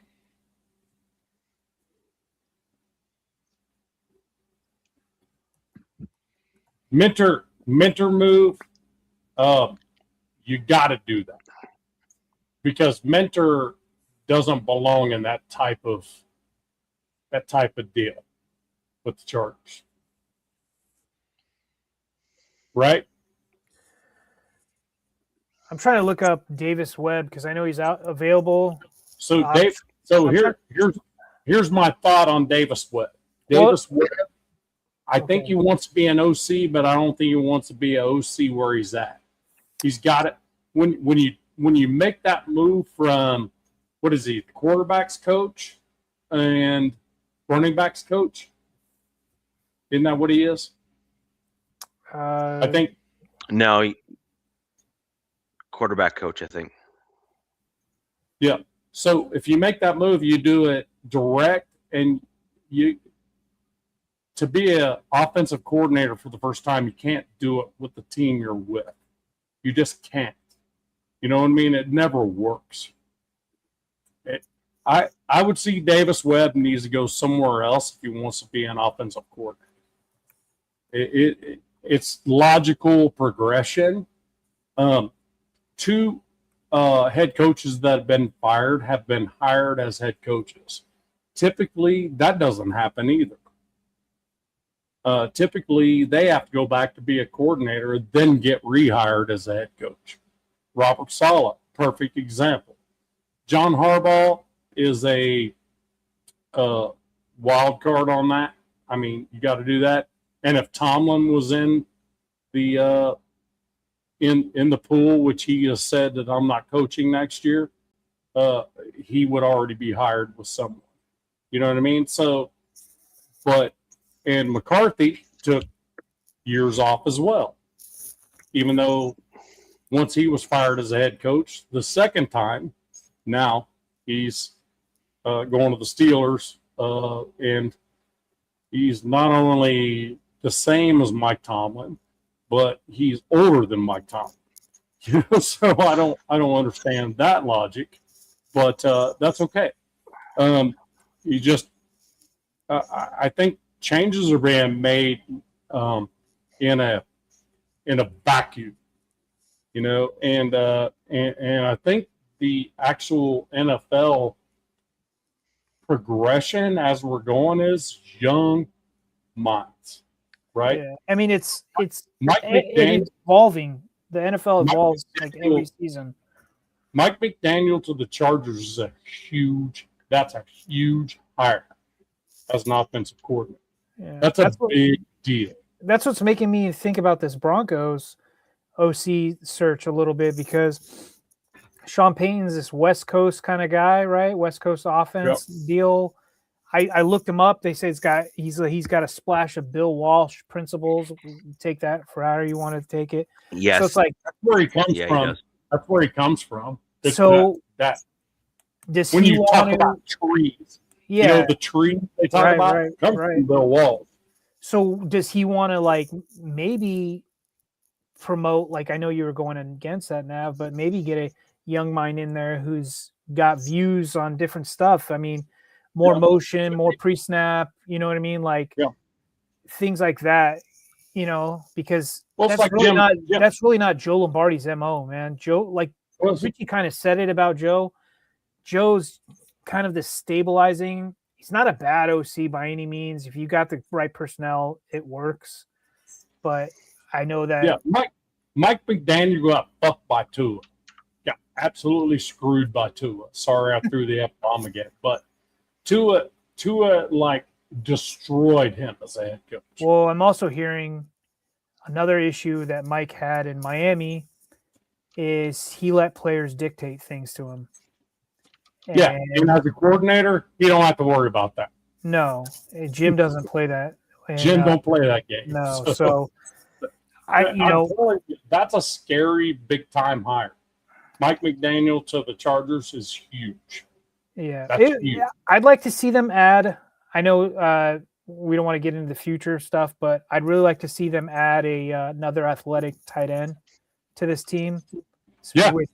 And then maybe I know that speed isn't the end all be all with Mike McDaniel's scheme, but they do need a speedster. So it'll be interesting to see what they do in free agency and the draft. I've seen names floated around. There'll be 2 tight ends that will be free agents in the draft. I think tight ends, Nav, I kind of look through like Sports Tracks tracker, all the teams. Yeah. And out of all the groups, tight end actually looks like the best group in free agency, believe it or not. I know you guys don't need a tight end, but no, Hunter Henry is going to be one that you might want to think about. Damn, he left us for the Patriots. I mean, I know he did, but he's not going to be their number one. What's the O lines? Patriots are going to draft young for a tight end. So Vegas James, what's our O line situation? I mean, dude, it's not good. You just got to get healthy. You guys got to get You need an Alton Slater back healthy, and then the left guard, he's a free agent this year. And then Becton, they better cut his useless ass. Yeah, you need to get a center. And then Bozeman, oh God, dude, I'm watching Jennings Dunker. Yeah. He was the East-West game and the Senior Bowl stuff. That dude is a beast. I know he's a tackle. They're projecting him to play guard, but he's like he can play center as well. You can get Pat Coogan later. Yep, there's him as well. So there's some centers in this. I would like to get a rookie center. I know everybody's talking about Linderbaum, but dude, whoever signs Linderbaum, you're making him the highest paid center in the league. Be careful. Be careful. He's a problem too. Yeah. So yeah. Richie? Richie's. What about it? Oh no, just waiting for you to direct the next piece. Oh, well, the one thing I will say about Davis Webb is I do think that the hope is that the Broncos retain him. the one thing that you guys haven't factored into this, and I don't fault you for it because I'm the Broncos fan on the panel, and it's not your team, is Davis Webb was actually the offensive coordinator for at least 2 games in preseason. He Yep. actually called plays on the Yep. sideline for 2 games in preseason. Okay. Yep. And so it's not like this is that far-fetched that the Broncos and Sean Payton were looking at him as kind of that role potentially. So my opinion is quite simple, is I actually think that barring any major offer that he gets from some other team that he wishes to take over the Broncos, I think the Broncos are definitely seeking for him to be the offensive coordinator for the team. Makes Now, sense. wild take, I think Sean Payton is also wanting to mix up some of his own play calling. And so I think that you're going to start having kind of a back and forth between Sean Payton and Davis Webb if he does stay with the Denver Broncos, where you very well could see whole games where Webb does actually take over play calling duties at certain points. And that would certainly be a departure from what we've seen from my Denver Broncos. And I think part of that is Sean Payton is probably going to want to start slowing down a little bit in terms of how much he needs to take on personally. And I believe that he has a lot of respect for the football mind that Davis Webb has and is. So I think we're going to start seeing some interesting things from my Denver Broncos going forward. I do think that pretty much is going to end the show with that, at least for now. What about we I didn't think do we have- Raiders? Oh, Raiders. Oh, Sorry, you Nav. wanna Real talk about Raider quick. stuff, or yeah, or are we just we're just down well- there so far that it doesn't matter? Well, right now the unfortunate part with the It's a Raiders guessing is game. that you've interviewed a lot of people, and a bunch of people that you've interviewed have either gone elsewhere or haven't done anything yet, and so we just don't know. Like, we don't have enough information yet that I've been able to find. Although I did hear rumors today, like a big rumor today, that I'm not sure if it's been confirmed or not, for sure, is that they interviewed John Gruden again for the head coach. No, that's a lie. Okay. Did John give the New York Jets the big middle finger? Yes, he did. He's like, He said that on Barstool. He's like, yeah, fuck that shit. I'm sorry. I think that's 4 times I threw an F-bomb. My bad. Yeah. So if we can maybe get to the Raiders stuff, we'll see kind of where you guys are at. Apparently, there's some additional news. It's real quick. All right. So, 1, Harbaugh, fired. Never interviewed him. Didn't care. Tomlin, fired. Or walked away. Whatever they want to say. Never interviewed. Right? Interviewed Stefanski. Never going to be a Raider. Interviewed him anyway, just in case. Right? Interviewed a few other folks. Interviewed Kubiak. However, we have a second interview with Kubiak Saturday. Nice. The only second interview he is taking, as far as I can see, on any other team. So what I'm saying is all our eggs in one basket at this point. We want Kubiak as our head coach. Pretty sure it's been said, dude, whatever you want, we got you. Go win a Super Bowl. Make it happen. You know? And there's no doubt in my mind Kubiak's going to be our next head coach. It's hard telling, but the weird part for me is that Kingsbury has been so quiet since he left the Commanders. Nobody mentions any of that shit.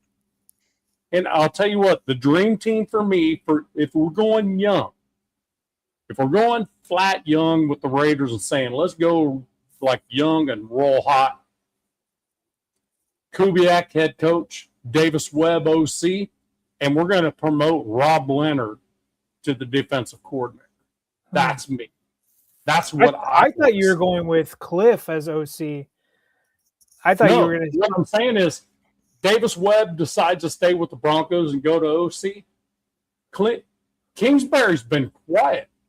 His name's not been mentioned since he walked away from the Commanders. Well, Nav, you know why I'm saying that, right? Because he is the guy that gets these young QBs going. Yes, he comes into spots for a few seasons with these young QBs, gets them going, and then usually dips off somewhere else. Then he jumped. Then he bounced. However, let's remember, Kingsbury was also a head coach and failed miserably. It's true. Kingsbury. Could you see a world, Nav? The Cardinals, everybody fails there as a head coach, don't they? Nav, could you see a world of Kubiak and Kingsbury? Kubiak as the head coach and Kingsbury to help. Kingsbury's OC, that'd be amazing. Usher in that Mendoza era, you know? Because what that does is Kingsbury knows the NFL. Like, knows it from a head coach perspective. Right. And he can help Kubiak get through that shit. So it's one of those where, now, let's not forget. So there's a couple names that are getting left out here that are also still trying to play for or were trying to play for a Super Bowl. Chris Shula. So if we go defensive coach, Chris Shula's always been on our list as well. He's not in anybody's freaking mouth either. Nope. He was supposed to be like the lock for the Steeler job, and that didn't come to fruition. Right. There's a lot to be said, but the mere fact that Mike Shanahan. No, he's talking about the other Shanahan. It's not the Mike Shanahan you think of. Oh, okay. It's a different Mike Shanahan. Okay. No, Jack, I know what you were saying, and that's a little bit heavy, but I can see it. Oh, Shula went to Arizona? Did he really? Tiano, are you just calling your shot? Tiano said Shula's went to Arizona. Is he head coach of Arizona? Yeah, Mike Shanahan's from Indiana. Yeah, that's fine. No, it's just obviously, let's just say Shanahan is well known in this part. Yes. Okay, yeah. Taino, you just derailed me with that shit. I'm like, wait, I thought Shula was still available. He's killing me. It was just a guess. Yeah. So, but my dream team is Kubiak, Davis Webb is the OC, and honestly, I want to freaking promote. I said freaking, not the other F word. And I want to promote Rob Leonard to DC because he's a young-minded head coach that's been doing a lot of good stuff, and he has control of the locker room. He has control of Max Crosby. He has control of everyone in that defensive room. Everyone. That's a dude that's been through the gauntlet and still remains. Yep. He was a Raider before all the bullshit happened. So let's predict by next week they can't hire him. No, it'll be after the Super Bowl. Yep.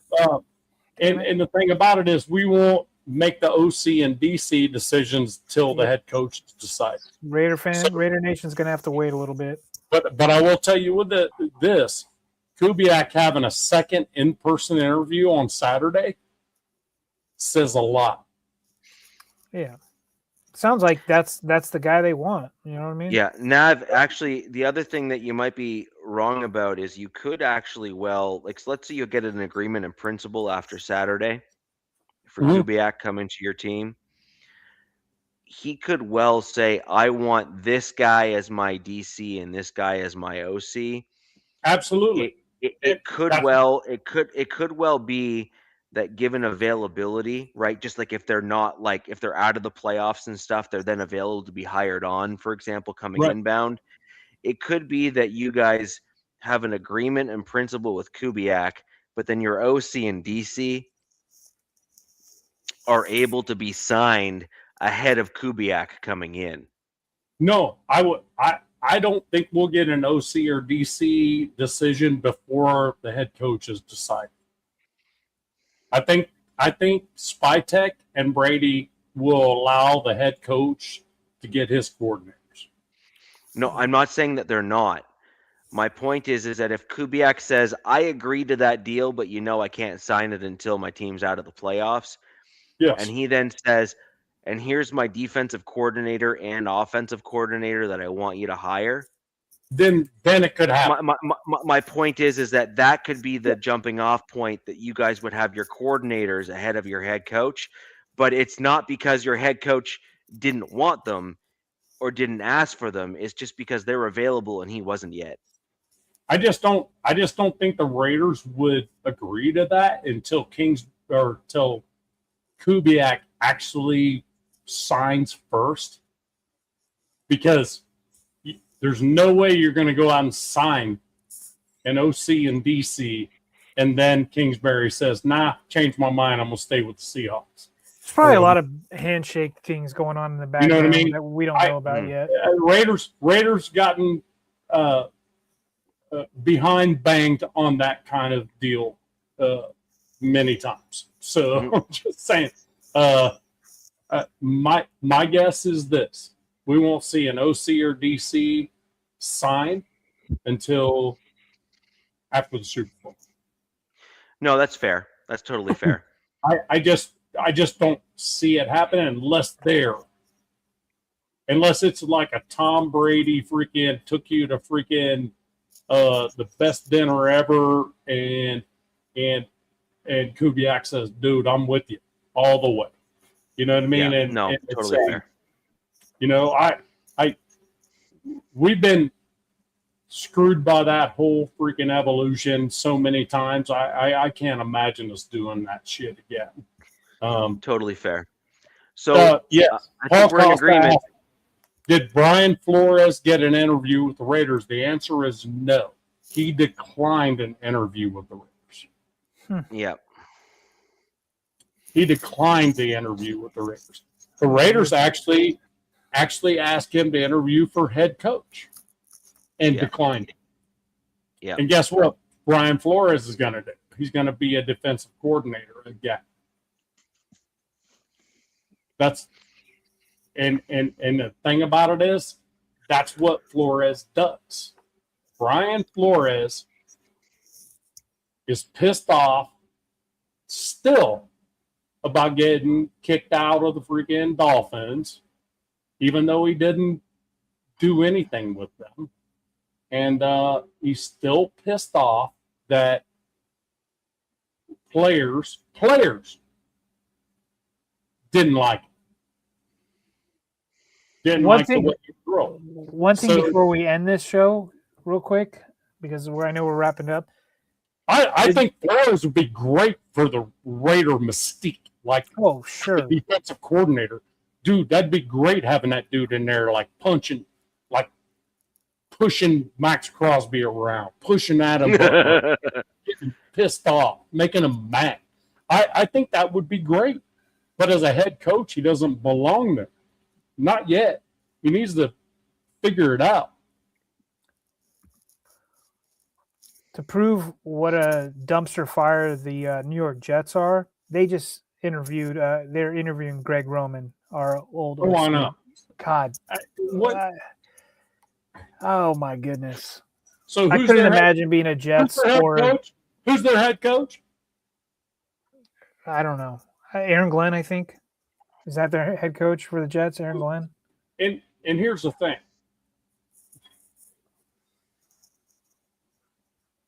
If Aaron Glenn is interviewing Greg Roman, That means they don't have anybody else to interview.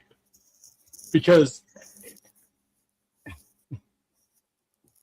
dude, if I was like a Browns fan or a Jets fan right now, I would probably just like, can you put me in like a coma for a while? Just wake me up when we get this sorted out, please. look, at least the Raiders drama makes sense. You can see where problems happen. But with the Browns, they've created their own. You know? The Raiders just moving from Oakland to Vegas is a problem. It's going to take time. You know, that's why I try to tell Raider fans, you go from Oakland to LA, you win a Super Bowl, then you go back to Oakland, still the same shit show in Oakland. You can only seat 45,000 people. You know, you're not making money. And then you go to Vegas where you don't have a fan base. And you have to build that shit along with building everything else. It's going to take a decade at least to try to figure this out. Mm-hmm. I agree. If we're calling it home base, we got to call it home base and just stick with it. I agree with that. You know what I mean? It's and that's what it comes down to. And me and my daughter were just talking about. I'm like, look, when everybody says we need to go back to Oakland, I'm like, to what? There's nothing left in Oakland, man. There's nothing there. No, I agree. I think your first step here is getting that head coach, turning the corner, getting yourself a franchise quarterback, making changes by leveraging your cap space plus draft capital to start building your offensive line and building a vision around your head coach and the offensive vision for the team. And you're going to start stacking bricks. You're going to see modest improvements year over year where you become more and more competitive. And then eventually it'll pop. And then you're going to end up with that foundation. Yeah. And that should scare the crap out of both of you. You really should. I mean, because the Raiders go through like 15-year periods where they're damn near unstoppable. It's like let's say 96 through 2006. They were constantly in the AFC Championship. You know what I mean? It was, or at least battling to be in it. You know, and they did that 10 years prior to that, and 10 years prior to that, 10 years prior to that, you know, and it's just, I just wish every Raider fan would just realize where I come from. I saw my first Super Bowl when I was 13. Saw the Raiders win a Super Bowl. Then we got Tim Brown, and that dude never won a Super Bowl. Was always a Raider right after that. You know, it sucks for a dude like Tim Brown to never get a chance to freaking sniff a Super Bowl. They got him one, you know, and it sucks for dudes like that, you know, and it sucks for Raider fans. But that's the way the Raiders operate. We have like a 10-year period where we just cannot do anything. 2016, we're moving. We're actually playing pretty well. Our franchise quarterback gets hurt. It's done at that point. You know what I mean? I agree. It's like DZ. You guys, I'm telling you what, if you guys would have stayed healthy the entire time and kept J.K. Dobbins, everybody would have had a problem with you this year. Remember when Najee blew his eye out, became a Cyclops, and then tore his Achilles. And then Hampton got missed damn near half the season. Yeah. That hurt I me agree. in fantasy, by the way. Thank you, DZ, on that one. Hurt me in fantasy football. So we're gonna end the show there. A lot of stuff is gonna come out in the next week and a half. Yeah. Where all the chips are gonna fall where they may. I completely agree with the assessment. I think at this point here, the Raiders have found who they believe is their guy. The question is whether or not he agrees with what they agree, and they all kind of align up. And I think they eventually will. He's coming back in for a second interview. So I think this is just a matter of the details at this stage of the game. yeah, this is formality, I think. And we will go from there. You tell Kubiak, I'm bringing you in as head coach, who you want as your staff. Here's what we think. What do you think of this? Yeah, stuff like that, I think, is what they're going to be working through, getting together the final vision, et cetera, et cetera. So I think it'll be an interesting one. Yeah, so I think it'll be an interesting one. I really do. I think it'll be a fascinating offseason once the draft gets going, because there'll be more speculation around the AFC West in terms of the direction of both the Chiefs, Broncos, Raiders, and frankly, I would also agree that there'd be some changes with the Chargers with regards to the coaching staff changes there. So I think it's going to be very, very interesting. So, ladies and gentlemen, I want to thank you for joining the show tonight. Hit the like button. If you haven't already, click that subscribe button as well. Can I also say a couple more things? Sure. One, hey, click on and subscribe to all channels. Yep. Raider Shield family is mine. At DZ Wilson 57, you can get him on Instagram, and that's all your vitals, right? That's X. That's on Twitter. But bolt up with DZ on YouTube. Okay, we're gonna be. I'm gonna be adding. I'm gonna be adding everyone's channel in the description for next week's show. I'm gonna be asking that to get added in, so we're gonna add those in, so we don't have to worry about it. I also want to bring you guys into my channel from time to time, if you guys would like to. Yeah, that's totally fine. So, ladies and gentlemen, we're gonna have a ton to go over. We're gonna coordinate a bunch of stuff to make sure that we get the right stuff set up for the show, get topics set up. If you have certain things you want us to go over, research, come back to you on, whatever the case may be, leave those comments down below. Click the like button, click the subscribe button, find all the channels here. You'll find those in links down below in future videos. And again, thank you everyone for joining the show with the West Side. And West Side. And with the Patriots in there, go Seahawks. As much as I hate to say that. I can't quite bring myself to say that. Peace! Fast lane when I pass in the street, bag of money in the passenger seat. Tempo's been asking for me on the road from the west to the east. Way up, I might never come down, cause the coast's racking up the flame out.